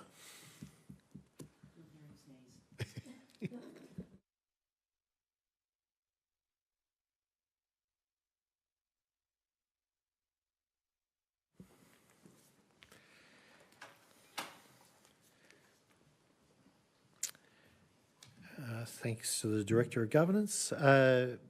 Thanks, Councillor Cope. Councillor Cope, we'll now move on to the BMX Jumps and Community Recreation Park Concept Plan consultation. So do we have a mover for this item? Councillor Joy. Thank you, Mayor. I'd like to move that Council endorses the attached BMX Jumps and Community Recreation Park Concept Plan for the purpose of community consultation, and the rest as per the papers. Thank you, Councillor Joy. Do I have a seconder for this motion? Councillor Perkins. Councillor Joy. Thank you, Mayor. Another long journey for this one. Seems to be the theme for everything tonight. This project originated in 2021, where Council resolved to initiate some investigations into whether we could indeed have a BMX jump park somewhere in our shire. Throughout 2022, Council undertook extensive community consultation regarding BMX and off-road biking opportunities near the Diamond Creek Trail on Allendale Road. And in October 2022, Council secured almost 2.2 million in funding from the state government through the Growing Suburbs Fund, and agreed to contribute 650,000 of our own funds. As we've discussed before, there were some problems encountered with this site, and so we had to reconsider where it will be built. But rest assured, all the feedback from the consultation that was gathered a couple of years ago during that initial process has not gone to waste, and it has still informed the planning and design stages. So at this stage, the plan is to build the BMX park at Challenger Reserve in Diamond Creek within the Edendale ward, just near the boundary. So the concept plan has been developed and it features disabled car park and drop-off area, toilet facilities, a 1.8 metre concrete path connection, a learn-to-ride pump track, shelters, bike racks, repair stations, seating, barbecues, bins, water fountains, safety lighting, and of course vegetation and tree planting. One of the key factors for consideration through the consultation and through further investigations, I'm sure, by council officers, is the surface that will be used. So there are some pros and cons. If the jumps are built with natural compacted earth, they need to remain covered when they're not in use. They're a bit more high maintenance. They need to be covered and uncovered and hosed before and after, and probably cost a bit more effort for council to maintain as well. If we go with this option, if it's decided that this is the most appropriate option, we may consider having a community-led group to support both council and users, more importantly, with all of this maintenance. So I'm really interested to see what the community have to say about this. The other option is a sealed surface finish. It's a sealed finish, something I haven't heard of before, called Six Surface, which is a durable, weatherproof polymer aggregate coating. And essentially, it's a bit more hard-wearing. It doesn't need as much fluffing about to get going and packing up afterwards, and it decreases the maintenance costs significantly. So yes, very interested to hear what the community have to say about that specifically for the BMX jumps. But wait, there's more. It is called the BMX Jumps and Community Recreation Park. So it's not only for BMX bandits. We're really hoping that this space will be somewhere that the whole family can come along. Maybe some of the older children or adults even will be using the jumps, and then there will be facilities also for younger children. And to enhance this park experience, we're really focused on it being a community recreation park that will be built around the central feature, which is the jumps. So to cater for the wider community, the concept plan wants to ensure that the site is accessible and offers amenities for all community members, especially giving a chance for new riders or younger riders to learn how to go over the jumps. And providing the facilities for longer stays. So if you want to hang around and have a picnic with, grandparents and what have you, you've got toilets and shelters and seating, etc. So council will be seeking feedback on the concept plan through one of our community consultation processes. That will be beginning, if we vote on this tonight, that will be beginning on the 1st of October 2025, which I believe is tomorrow. through to the 21st of October. We're rushing this one through because we want to get it to the Planning and Consultation Committee meeting by the 11th of November so that we can get to work right away in the new year. So jump on and please tell us how we can make this park one of the best in the Shire. Thank you, Councillor Joy. Councillor Perkins. Yeah, thank you. Again, we're very fortunate that we've got a very good new manager of recreation and leisure in Stuart Broussard, and I've had a number of conversations and emails forward and backward with him over the last few weeks around the consultation that will be commencing tomorrow. So that'll be live tomorrow, and certainly some of the questions in that consultation piece, in that engagement piece online. And my concerns really relate to the concept plan at the moment shows the toilets closest to the car park, where I'd always envisaged that the toilets would be closer to the Diamond Creek Trail. Now, it just depends whether or not most of the usage is going to come from off the trail, which I would hope that the toilets are there accessible to the trail for trail users, rather than have to go through the whole BMX park to get to the toilets for trail users. I'm hoping that the toilets proximate, as close as they can be to the trail, really provides the greatest benefit for the largest number of Nillumbik ratepayers and residents. So that's a key part of the community consultation in my eyes, and it's really around how will you get to the BMX park or that regional space. How will you get there? Will you drive by car and park in the car park, which is near the Diamond Creek Men's Shed, and then walk some distance, or offload your bike from the car and then get there that way? Or will you just ride your bike there, or walk there, or use the Diamond Creek Trail, which I thought was how most people will access it. So I think responses to that question will certainly help inform where the toilets should be. I don't think the toilets need to be close as possible to the car park. You don't need to drive to a BMX park to use the toilets. I think the toilets would be better off being closer to the trail for the reasons outlined before. So that front entrance, which is effectively the front entrance, have the toilets near the front entrance. Is the front entrance effectively going to be on the Diamond Creek Trail, or is it going to be off the long driveway coming off Challenger Street? The consultation should bear that out. And also, who's going to use the park? I'm very keen, as Councillor Joy said, keen to ensure that this is a park not just for BMX users. This needs to be a park for the whole of the community. There's going to be barbecue facilities, there's going to be shelter, there's going to be toilets, there's going to be all these things there for people to use who perhaps have no interest in riding a BMX, but want to use those facilities at the park because they'll be there for them. It's not going to be a closed area. There's not going to be a fence around this saying BMX riders only. There's BMX jumps for all standards of users, and there's also a scooter loop for smaller kids. But I think those other passive features in the park will hopefully encourage older people to, perhaps just go and watch what's going on. It might be that you're taking your grandkids down there. You certainly need somewhere to sit. Have a disability compliant toilet close to, I would have thought closer to the barbecue facilities. You're very excited about those shared this, Councillor systems. Perkins. And I didn't get to talk about anything else, and I could have gone on for a lot longer, but thank you. Thank you. I noticed Jim Connor is nodding in furious agreement with you as well. So I think there's a few people to be excited about it. Any other councillors? Councillor Brooker. Thank you, Mayor. Look, at this point, this is the largest CapEx project the 24 to 28 Council has commenced consultation on.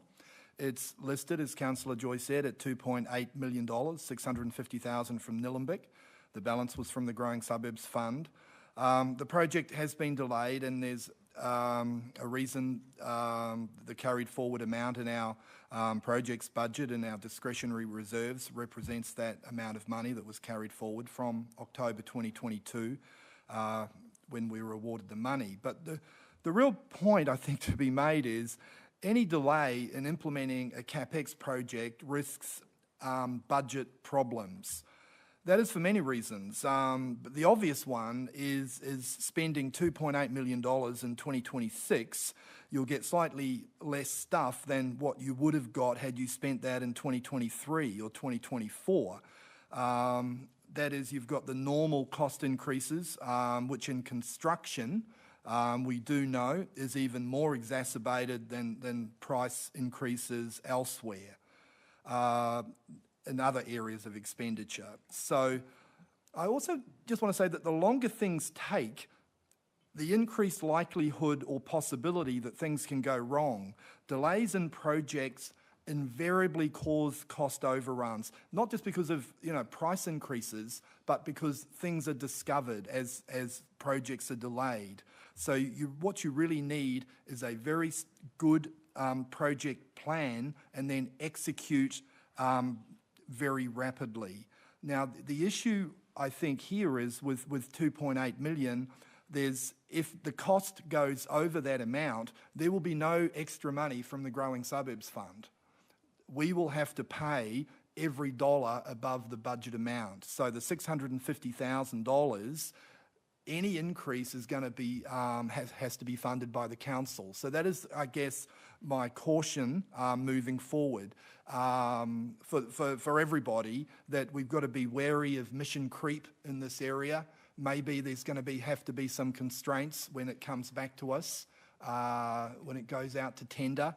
But there's some very real implications for council if it goes over our 2.8 million. That's all. Thank you. Thank you, Councillor Brooker.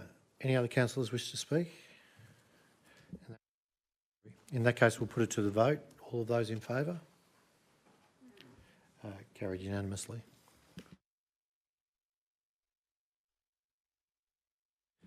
We'll now move on to the procurement policy review and update.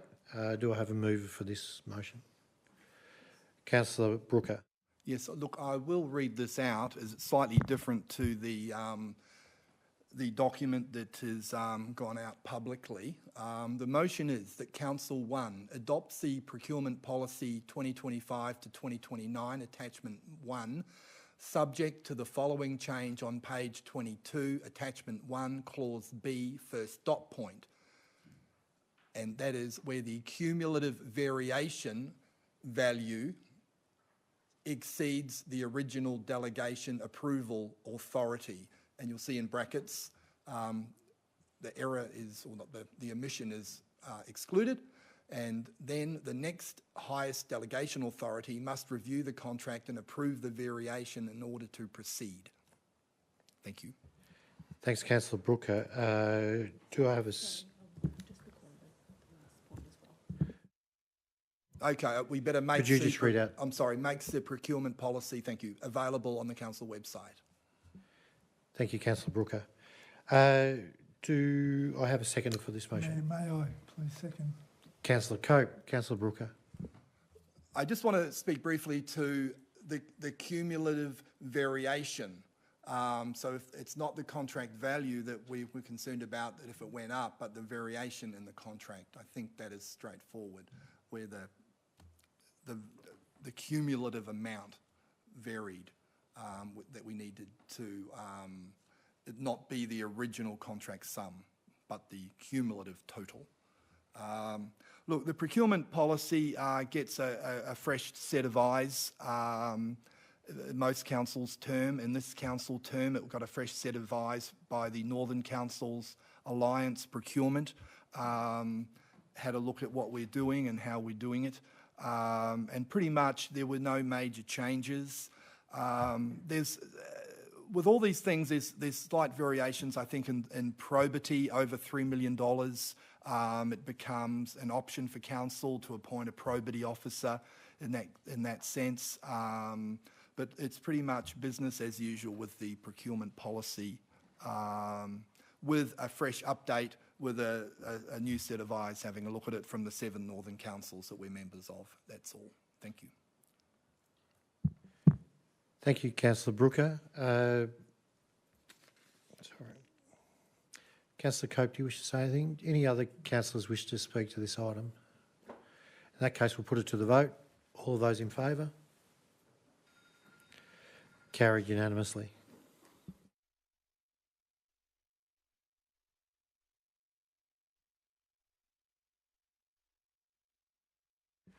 We'll now move on to the investment policy and loan and borrowing policy.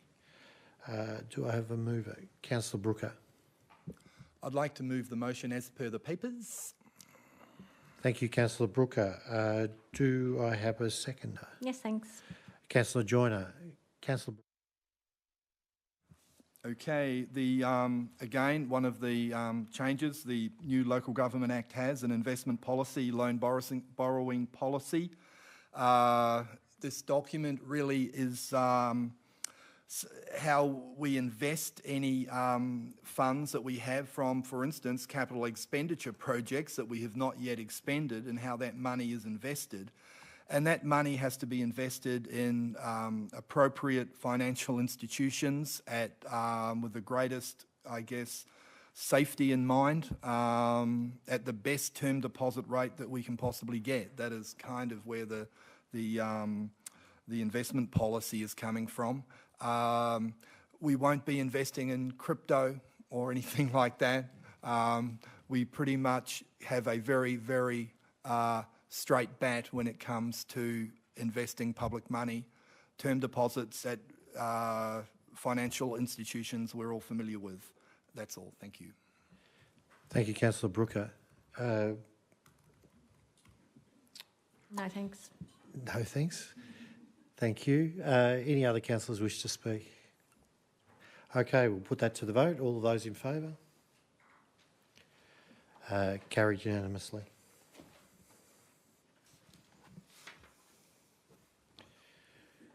We'll now move on to the planning scheme amendment C143 NIL, the Eltham Activity Centre, and C144 NIL, the Diamond Creek Activity Centre. Do I have a mover for this? Councillor Yes, please. McKay. Sorry, yes, please. I'll move this, Mayor. And I'll move it as per the papers. Thank you, Councillor McKay. As seconder, Councillor Perkins. Councillor McKay. Yes, so this is an amendment to put through prior to endorsing the planning scheme coming up next. So every council in Victoria is required to complete a structure plan. So there are major activity centres to ensure long-term orderly planning. And the adopted structure plans provide improvements to urban design, pedestrian land experience, landscaping, and advocates to the state government for transport improvements, amongst other matters. So the important thing to know is it does not change the height limit, and it does not increase the land area of these particular zones. Now, when we went out to consultation for this, we had a submission received, and one of those was from the EPA. And that has now put into process for us to seek a determination of potentially whether there is contaminated land in the B precinct. So Part A is the main area of Nillumbik activity centre near the train station where the shops are, and Part B is the industrial estate near Bunnings, near Skaters and all that area. So until we can resolve whether there is contaminated land and this in the industrial area and whether this impacts us, we are unable to move here. So we have decided to split this so that we can move ahead with Part A and continue our investigations for Part B and move that on when we are able. So instead of slowing down the whole process, we want to keep moving there. And essentially, that is why we have this amendment. Thank you. Thank you, Councillor McKay. Councillor Perkins. Thank you, Mayor. Yes, look, I'm supporting the motion. This has been a process that's been ongoing for many, many years. It had stalled at the end of the last council due to the state government target housing numbers, which threw things into a bit of a mess because we really didn't know how to plan for the future until those numbers were resolved. That's been sorted out. Probably we've got one. The concern with Diamond Creek is we've got one objection that forces a panel hearing. Now that panel hearing relates to the objection, and the objection really is around 12C. So item 12B of the Diamond Creek scheme, which is C144 Nillumbik, refers to the current control, which does not require applications in the centre to be advertised or third parties to appeal to VCAT unless height limits or setbacks are exceeded in an application for buildings and works.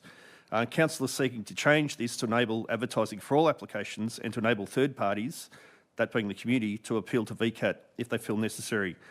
This is to maintain and improve public participation in the planning process. So that the fact that we have to go to a panel is concerning, because we might well end up in a situation where the objector wins and council and the community lose.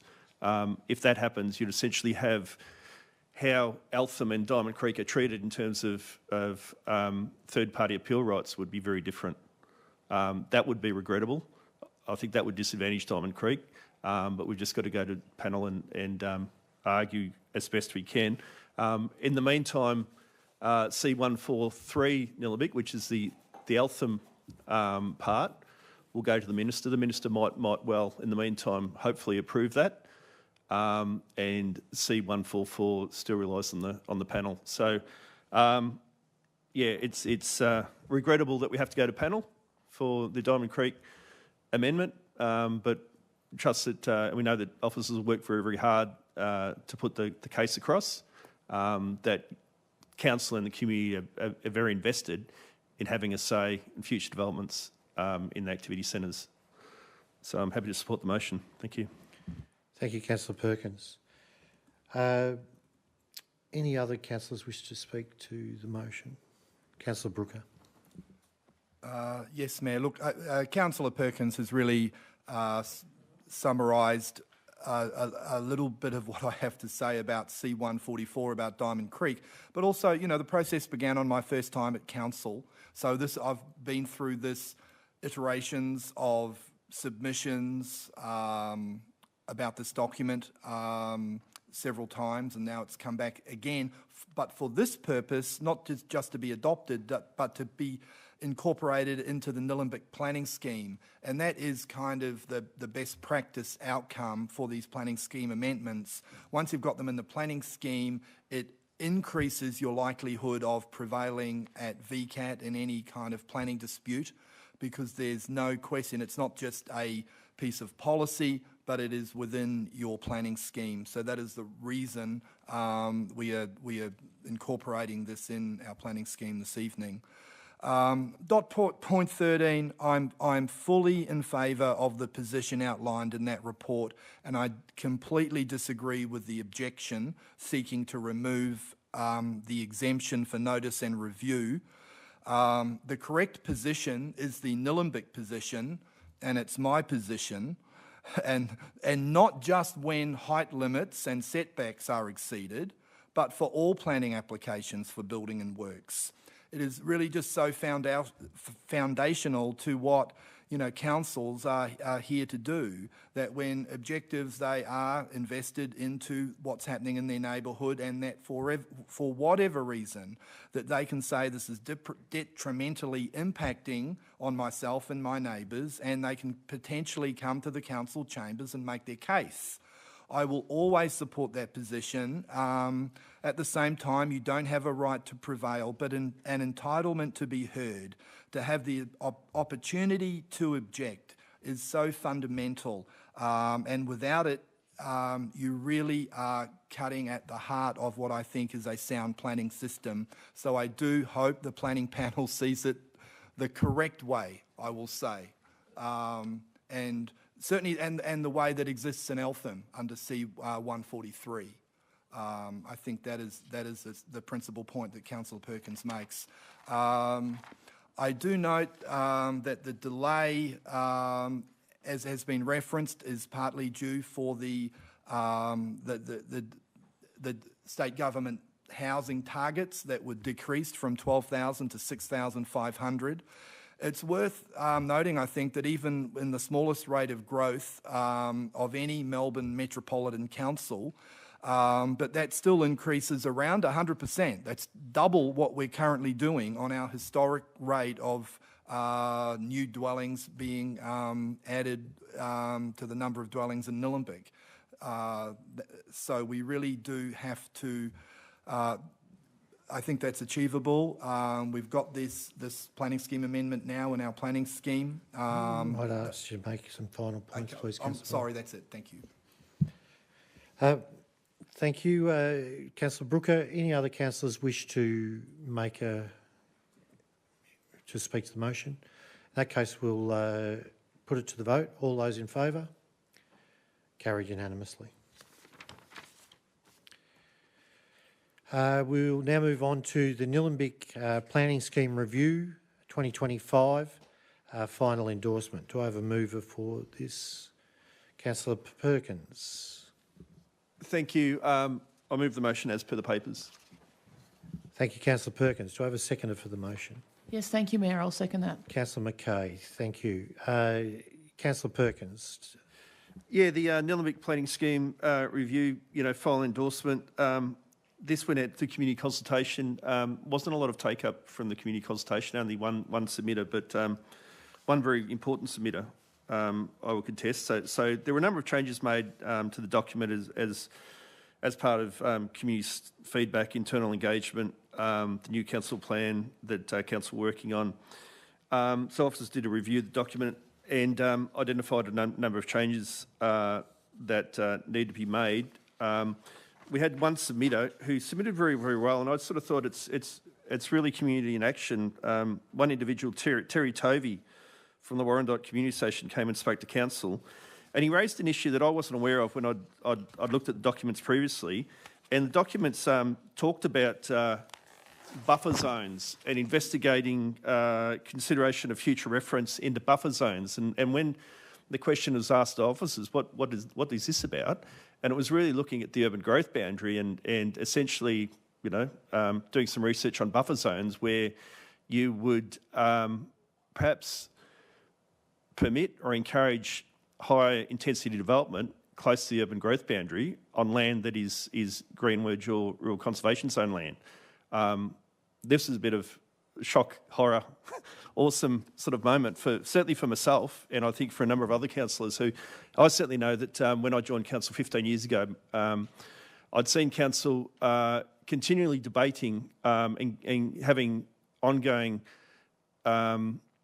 wars with community. I think the community's almost like a civil war in Nillumbik between those landowners who wanted to develop their land and maximise the yield, and those that wanted to protect the environment. I certainly fell on the side of the environment and was never going to support, I believed, any movement of the urban growth boundary, and haven't since at any point.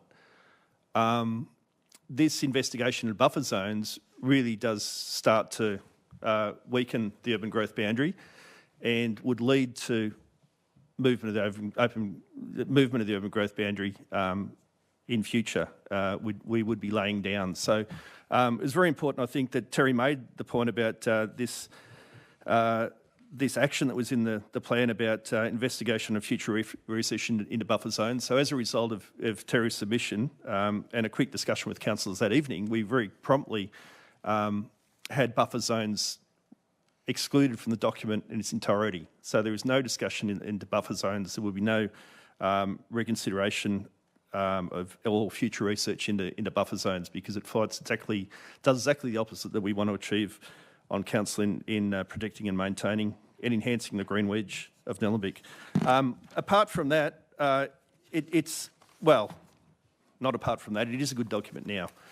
It was certainly a good document to start with, but it's certainly been improved as a result of community consultation, importantly that one submitter, and other work that council has done in the meantime. So I commend the document and the motion. Thank you.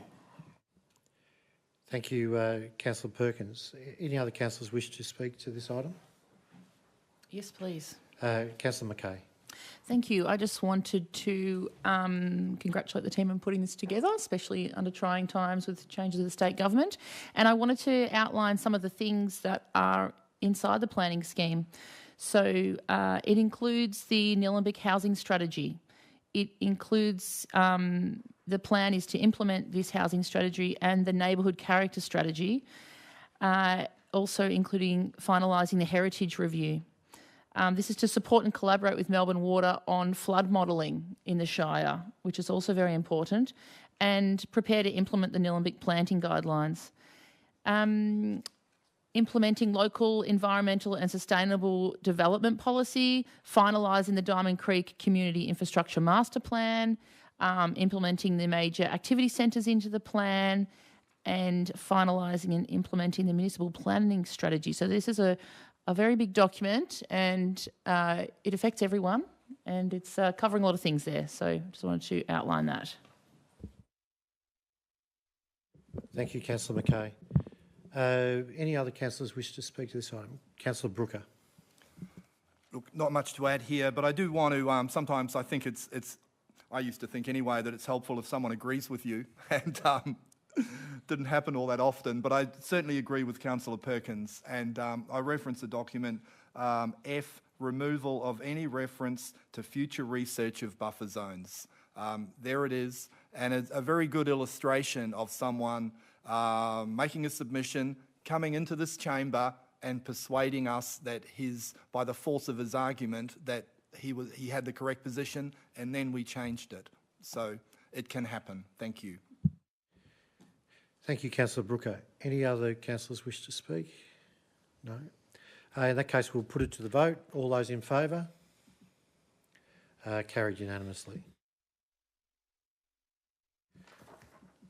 We'll now move to seeking adoption of the Domestic Animal Management Plan 2025-2029. Do I have a mover? Yes, please. I'd like to move that as per the papers. Thank you, Mayor. Councillor Mackay. Do I have a seconder? Yes, thanks.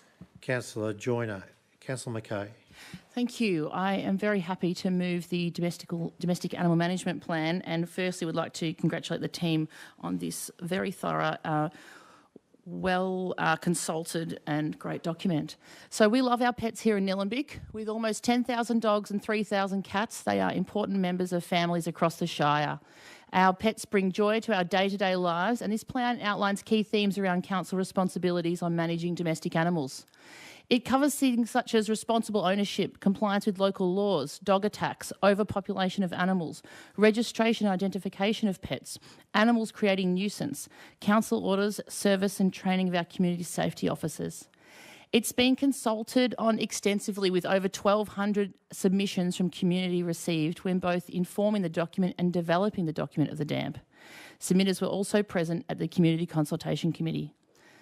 I'd like to highlight the introduction of the dog and cat registration refund policy, which is new, to allow for partial refunds on your year's registration on the death of an animal or on providing proof that your animal has been desexed. And I refer to dog owners in our Shire to Appendix 1, which covers clearly a number of maps of off-leash, on-leash and no dog permitted areas in Nillumbik. We had some lovely feedback from the Dogs of Eltham group. And I quote, "We just wanted to say a big thank you for working with us over the last couple of years to implement amendments to the recently released DAMP that reflects the community's needs. The amendment to the DAMP that specifically related to off-lead dog access has been welcomed by our group.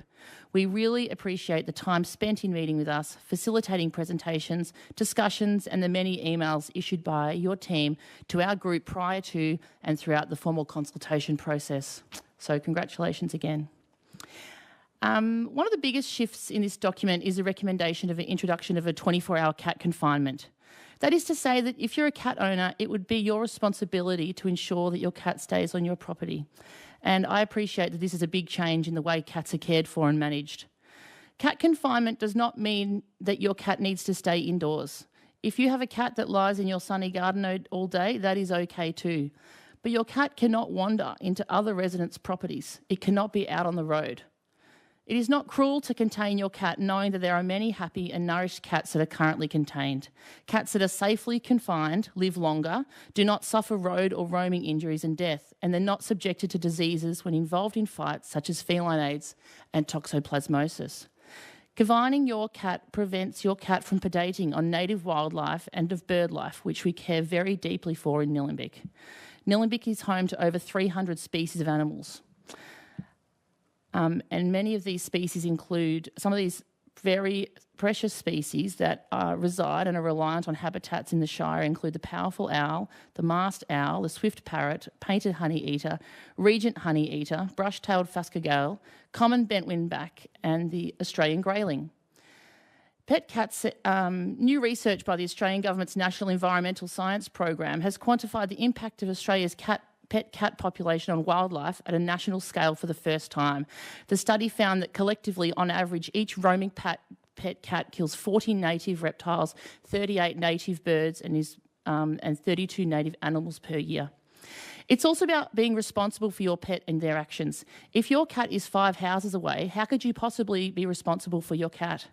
I think it would be prudent to remind ourselves that cats currently have more licence to roam and wander into places that all animals and many other people cannot. Pulling this back is not cruel. It just brings it in line with the rest of our domestic pets. It also shows about being a respectful neighbour and community member. Many residents don't want someone else's cat roaming in their yard, disturbing their own animals and local bird life that may be residing there. Someone may be participating in the council Gardens for Wildlife program. Why bother when a predator is coming over the fence who wants a neighbourhood cat using your kid's sandpit as a litter box? Don't think for a minute that I don't like cats or I'm anti-cat. I have owned many beautiful cats and would highly recommend them as wonderful pets. A personal anecdote. I'm very sorry to say that a few years ago I ran over a cat. It was absolutely devastating and I still feel very sad and guilty about this. The end of this cat's life was undignified and gruesome to say the least. All I had to contain the deceased cat was a scrunched up Woolies bag in the back of a car. Trying my best to get the cat ID'd, hoping it had a microchip. It did not. Who was responsible for this accident? Me, the cat, the owner?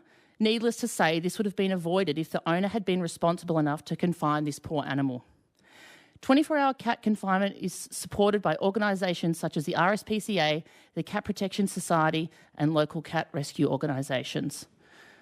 It is about human behaviour change. It takes time and leadership. There will be some initial challenges, but setting a community expectation around caring for pets moving forward will see a change and improvement in this space. Healthier and happier cats and more living wildlife and bird life. Thank you very much, Councillor Mackay. Councillor Joyner. Thanks, Mayor. It is a great document and I appreciate Alicia's and all the officers' time that's gone into preparing it and giving us the time to process it. It's another tricky issue being raised tonight, well, the cat confinement component of it anyway. I thought long and hard about this item. The cat confinement issue wasn't an easy decision for me to make. However, meeting with Emily and Alison from the Cat Protection Society back in August and speaking with many community members about this issue, as it's definitely been the hottest issue in my council term, rightly or wrongly, along with my own experience, I've been comfortable with my decision for a while. Emily and Alison from the Cat Protection Society were very supportive of confinement to property and feel that it benefits cats and wildlife.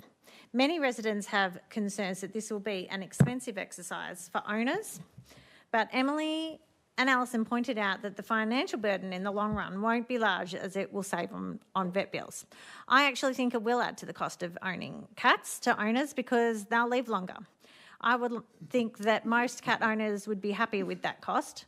I myself have lost my 2 favourite cats to being hit on the roads, and if I had my time again, I would have confined them from the start completely inside.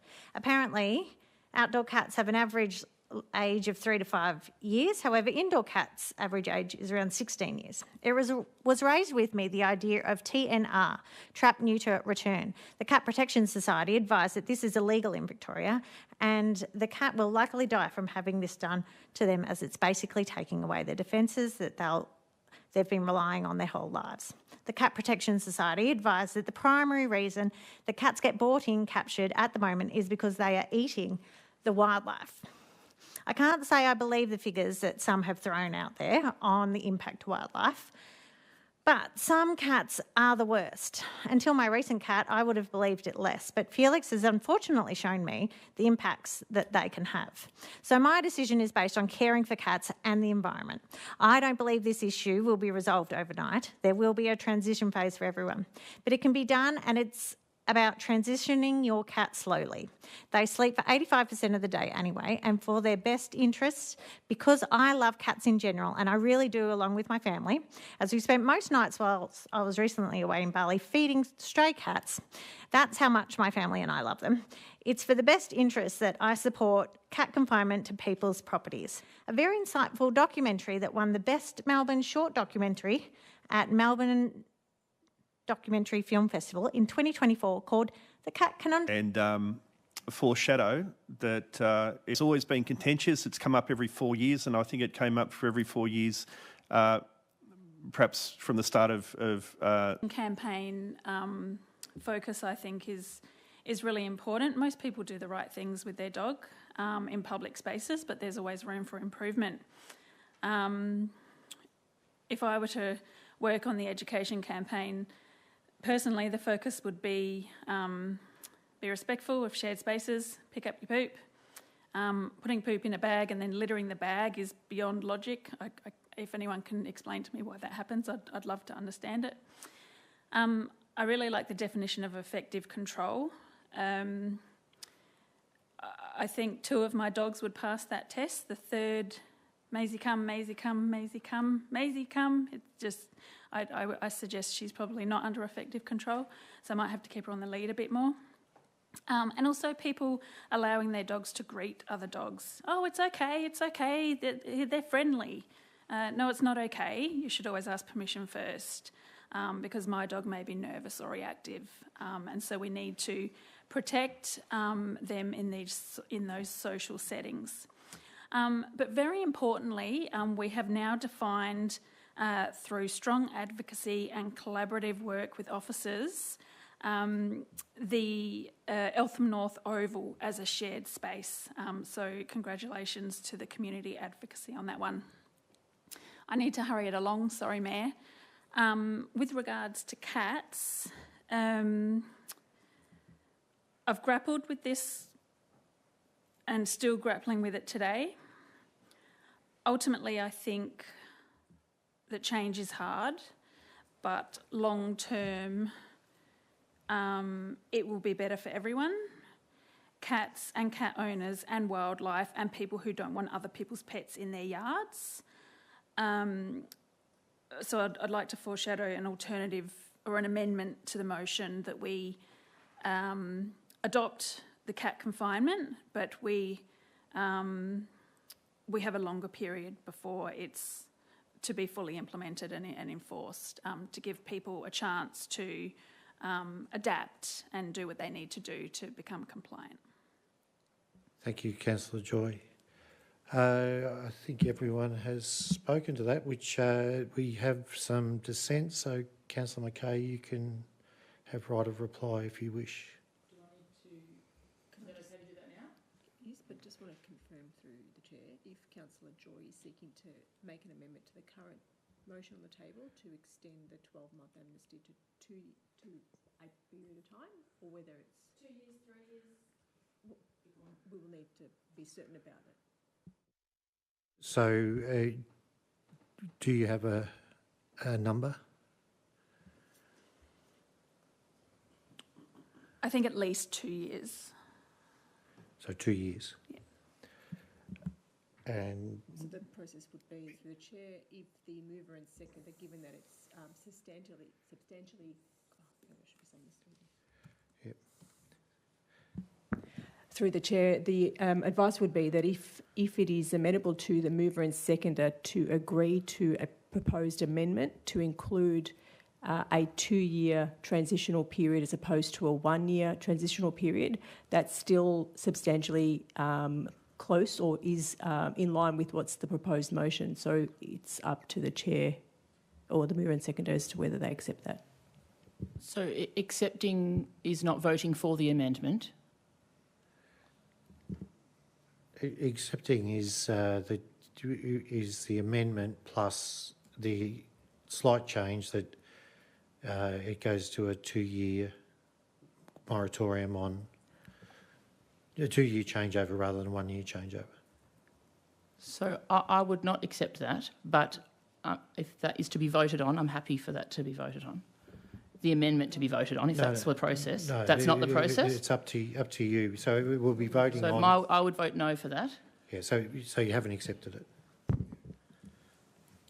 Thank you.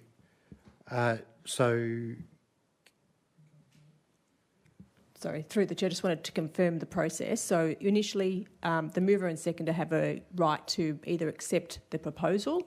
If that's not accepted, the next process would be to seek Councillor Joy's advice as to whether she would actually like to seek to move an amendment to what's on the proposed table at the moment, and then to seek a seconder to that amendment, and then to vote on that amendment. And then if that doesn't succeed, it goes back to what's the substantive motion at the moment. Yes, I'd like to move the amendment. And we...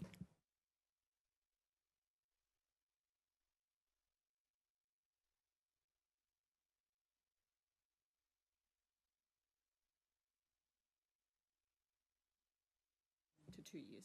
So, Councillor Joy, can I just confirm that it is, as per the papers, with amending the 1-year, what are we calling?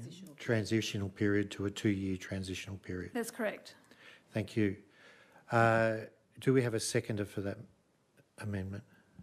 Yes, I'd be happy to second that. Okay. So, Councillor Joyner. So we will now speak to the amendment. So, Councillor Joy, if you have anything you would like to say on this. Just to reiterate my earlier comments for clarity, I have grappled with this long and hard. I can see the arguments for and against. I think it's very complex and very challenging, but ultimately probably the best thing for everyone involved, cats, their owners, their neighbours, the wildlife. But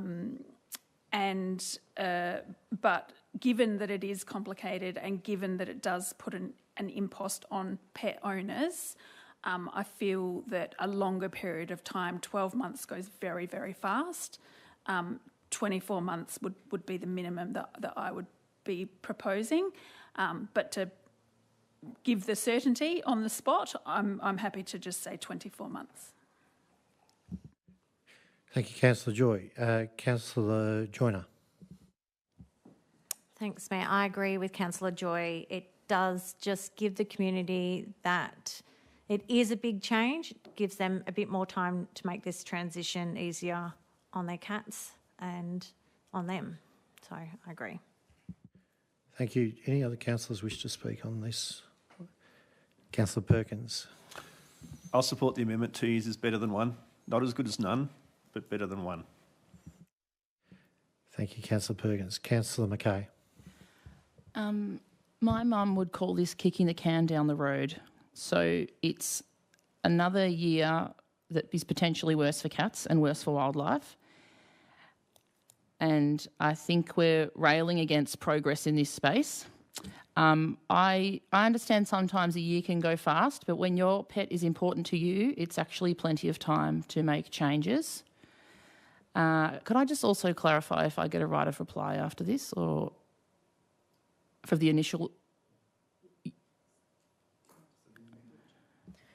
So through the chair, it would depend on the decision of council on the amendment. Okay, well then I may as well just keep saying a few things then. So I think $200,000 to $500,000 is unfounded, and this is from our own council officers briefed to us. Trapped cats will not be impounded. They will only be impounded after they have had their microchipped and registration and tag checked and returned to their owner, and then their owner will be fined. So this actually may make the council money.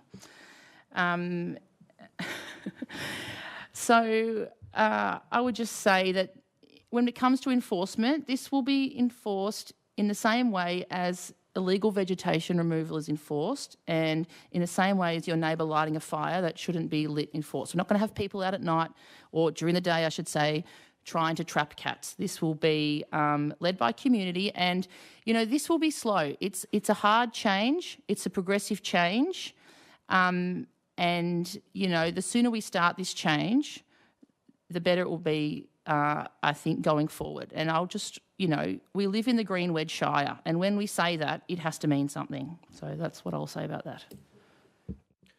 Thank you, Councillor Mackay.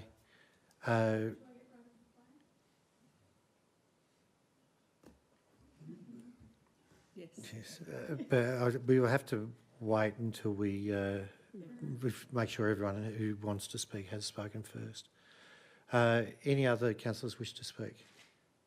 Councillor Brooker. Well, this is quite a conundrum. I think what council's got to understand is you vote for the 2 year delay. You're voting for the cat containment policy, and the alternative to that may be that you have a cat containment policy after 1 year. So it's I think. Yes, it'll be, I guess, weighing those two decisions about whether you want to accept a cat containment policy after 2 years, if that is a sufficient compromise for you. That's my only comments on it. Thank you. Thanks, Councillor Brooker. Sorry, through the chair, I'm just double checking the amendment to right of reply. I think it's only on the substantive motion. I'm just double checking.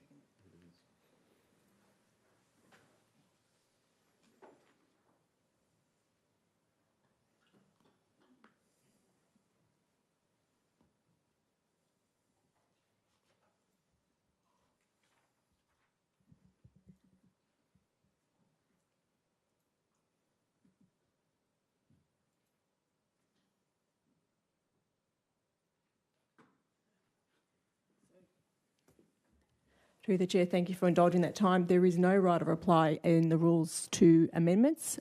There is a right of reply afforded to Councillor Mackay as the mover of the substantive motion. So we will put it would be putting the motion to the vote now. The amendment to the vote? Yes. So we'll put the amendment to the vote. All of those in favour?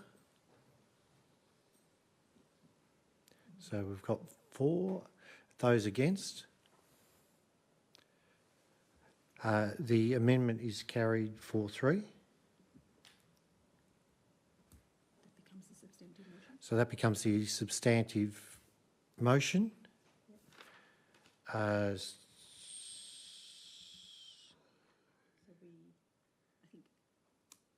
Through the chair, I believe everyone has spoken to the substantive motion, so right of reply is left, unless you'd like to speak, Mayor.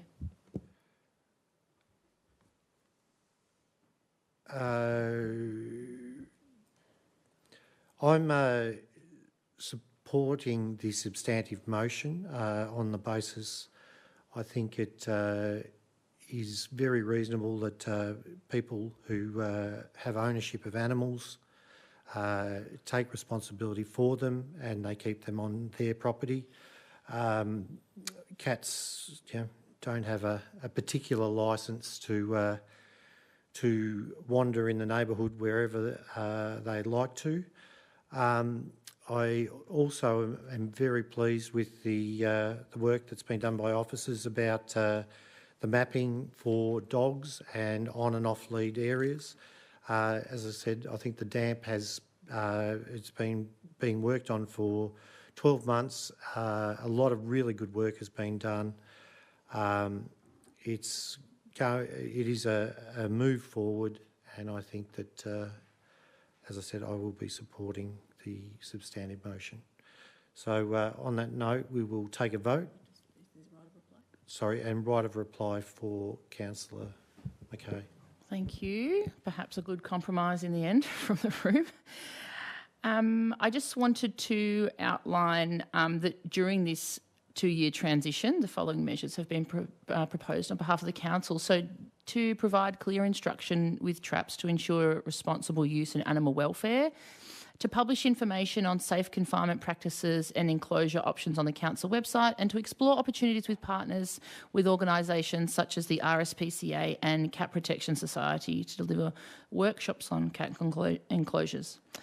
And the DAMP demonstrates Council's approach to ensure that effective animal management and responsible pet ownership is achieved in an accountable manner that protects animal welfare, promotes education, responsible pet ownership, and encourages ways to reduce domestic animal impact on the environment, including council-controlled land and residential properties. And I just had a final tip, which is I have been talking to so many people about cat confinement that my phone has been listening. So now on my algorithm, you can find many discount places on my ads and in my Meta. So lots of local. If you can't find any, come and speak to me. So because I have a whole list unintentionally. Thank you very much.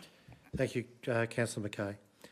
Now we're now putting to the vote all those in favour. What that is now. It's a substantive motion.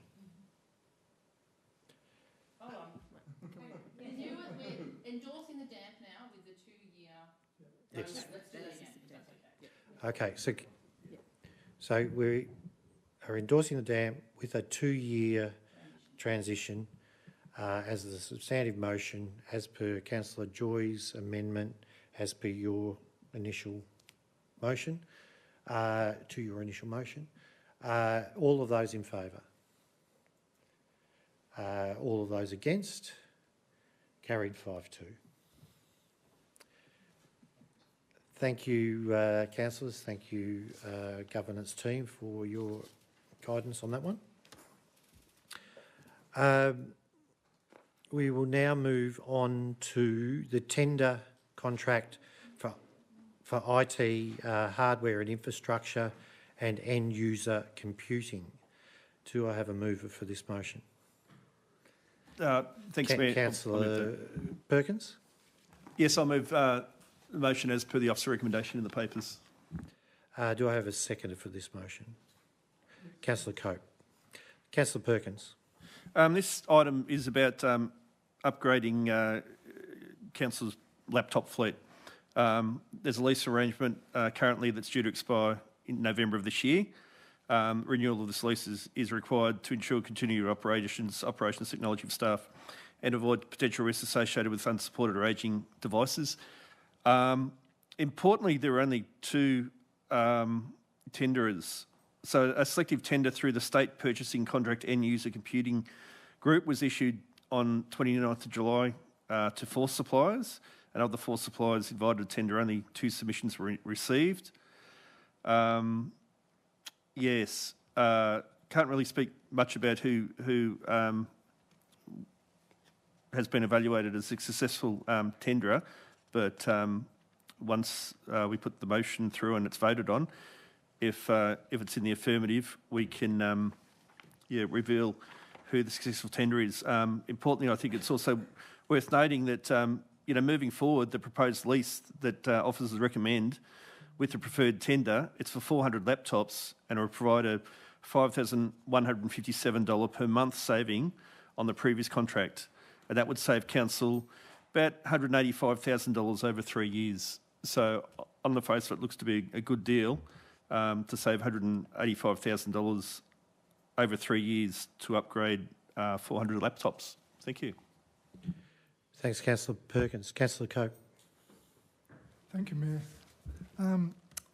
The IT infrastructure upgrades, it's a requirement.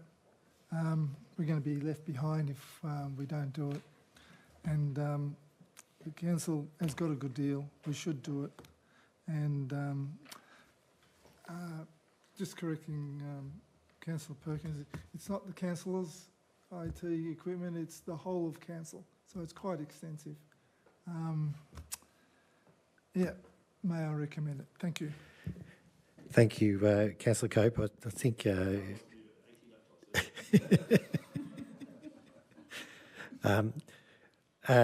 do any other councillors wish to speak to this item? Councillor Mackay. I will be voting against the preferred tenderer in this report, and I would like to preface that this is not a criticism of the procurement process that has been undertaken. Whilst I respect some people's opinion that local government should only deal in issues that affect the local community, I think in this instance, in a time where we're seeing atrocities in the Middle East with countless innocent lives lost, I feel like spending such a large sum of money to a company that is involved in this is an ethical consideration that I cannot overlook. Our procurement decisions require an ethical and social lens to be applied, and there's a large portion of the Nillumbik community that would not want council supporting companies that have reputational or ethical implications and are associated with doing harm. I appreciate the complexity in this area, and I acknowledge that we need to move ahead with a laptop tenderer for the basic functioning of this council. Therefore, I will conclude by asking 2 questions through the chair to the Director of Culture and Performance. Why are there such limited options on this tender report? Ideally, I would like to be able to consider more than 2 options. And would there be any benefit in going back out to tender to see if a broader range of suppliers could be engaged? Thank you. I'll hand over to the Director of Culture and Performance. Thank you, Chair. To answer question 1, nowadays, laptops are a critical business equipment for council, and we sourced suppliers from the state government's ICC procurement panel on the basis of having similar user requirements, capability requirements and mitigation of risks, being another tier of government. In this case, it's not uncommon to ask for 4 suppliers. We got 2, as has been already mentioned by other councillors. So it's quite common for not all invited suppliers to actually lodge a submission, and then we're left with this particular outcome. In response to number 2, council could choose not to proceed with the current process. However, there are significant risks in relation to that, including noting that there are current suppliers that have lodged that have gone through a process in good faith. Again, we've gone through the process having regard to a balance of different requirements, operational requirements, managing risks, including security of the organisation, and not wanting to discount or diminish ethical responsibility as well. So, thank you, Director. Do any other councillors wish to speak to the item? Well, in that case, we'll take a vote. All those in favour? Those against? The vote is 5-2 in the affirmative. We'll move on to updated complaint handling policy. Sorry. I'll ask Councillor Perkins to announce the tenderer. Thank you. Just announcing that the successful tenderer or the preferred tenderer was Hewlett Packard, PPS Australia, Proprietary Limited, for the sum of $586,000, $586,586.88, rightio, inclusive of GST. Got myself confused there. Yeah, Hewlett Packard are the current providers, so I think there's some advantages too in terms of docking stations and other infrastructure that support the current laptops. Thank you.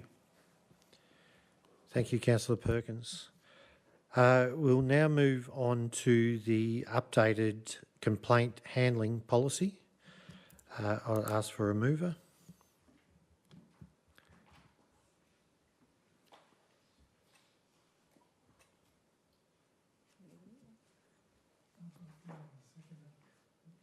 Sorry? I'll move that one. I can move it. I'll move the updated Thank complaints you, handling policy. Councillor Mackay. Yeah, I'd like to move that council adopt the complaint handling policy as per attachment 1.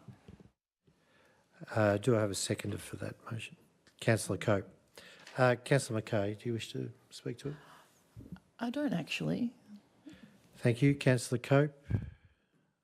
I will, Mayor. It's very important that the council have a decent, updated complaint handling policy.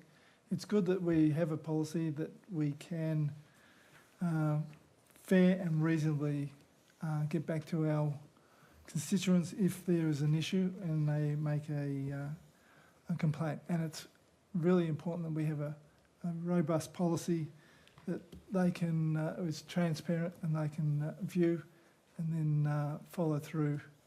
And it's also good for our council and council office that there's a reasonable procedure that they can follow and get back to our ratepayers and constituents. So this is a very important policy. Thank you. Thanks, Councillor Cope. Any other councillors wish to speak to the item?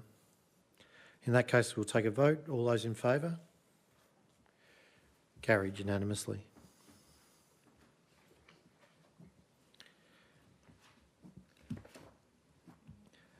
We'll now move on to informal meetings of councillors, records informal meetings of councillors' records for the 26th of August 2025. Do I have a mover for this motion? Councillor Cope. Sorry.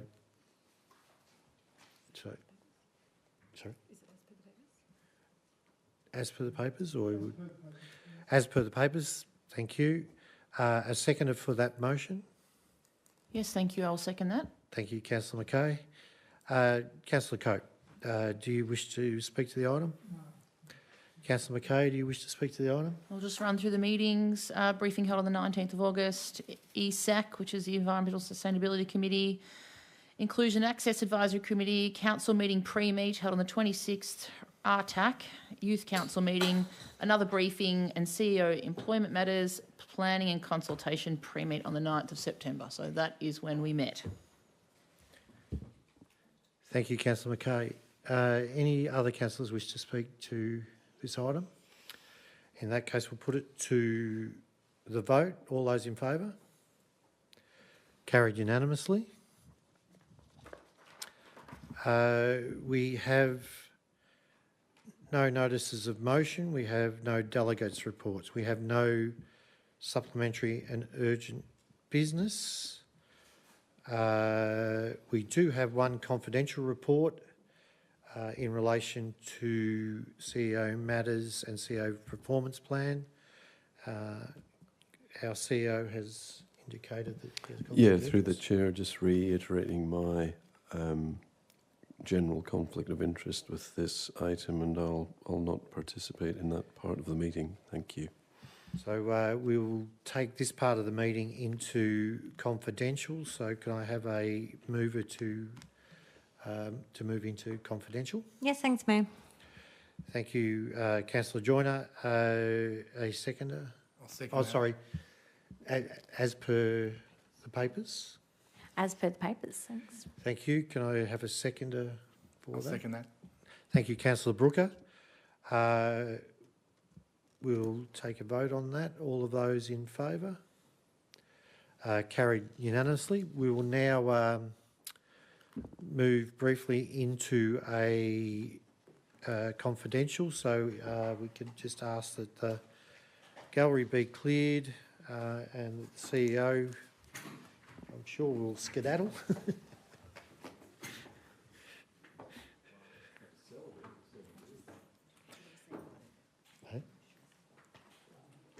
As we are going into confidential, we will be shutting down the, what am I calling that? The live stream, yes, thank you. We're shutting down the live stream, and again, the rest of the meeting will be available on YouTube. So hope everyone has a good night. Thanks for joining us, and we'll now go into confidential.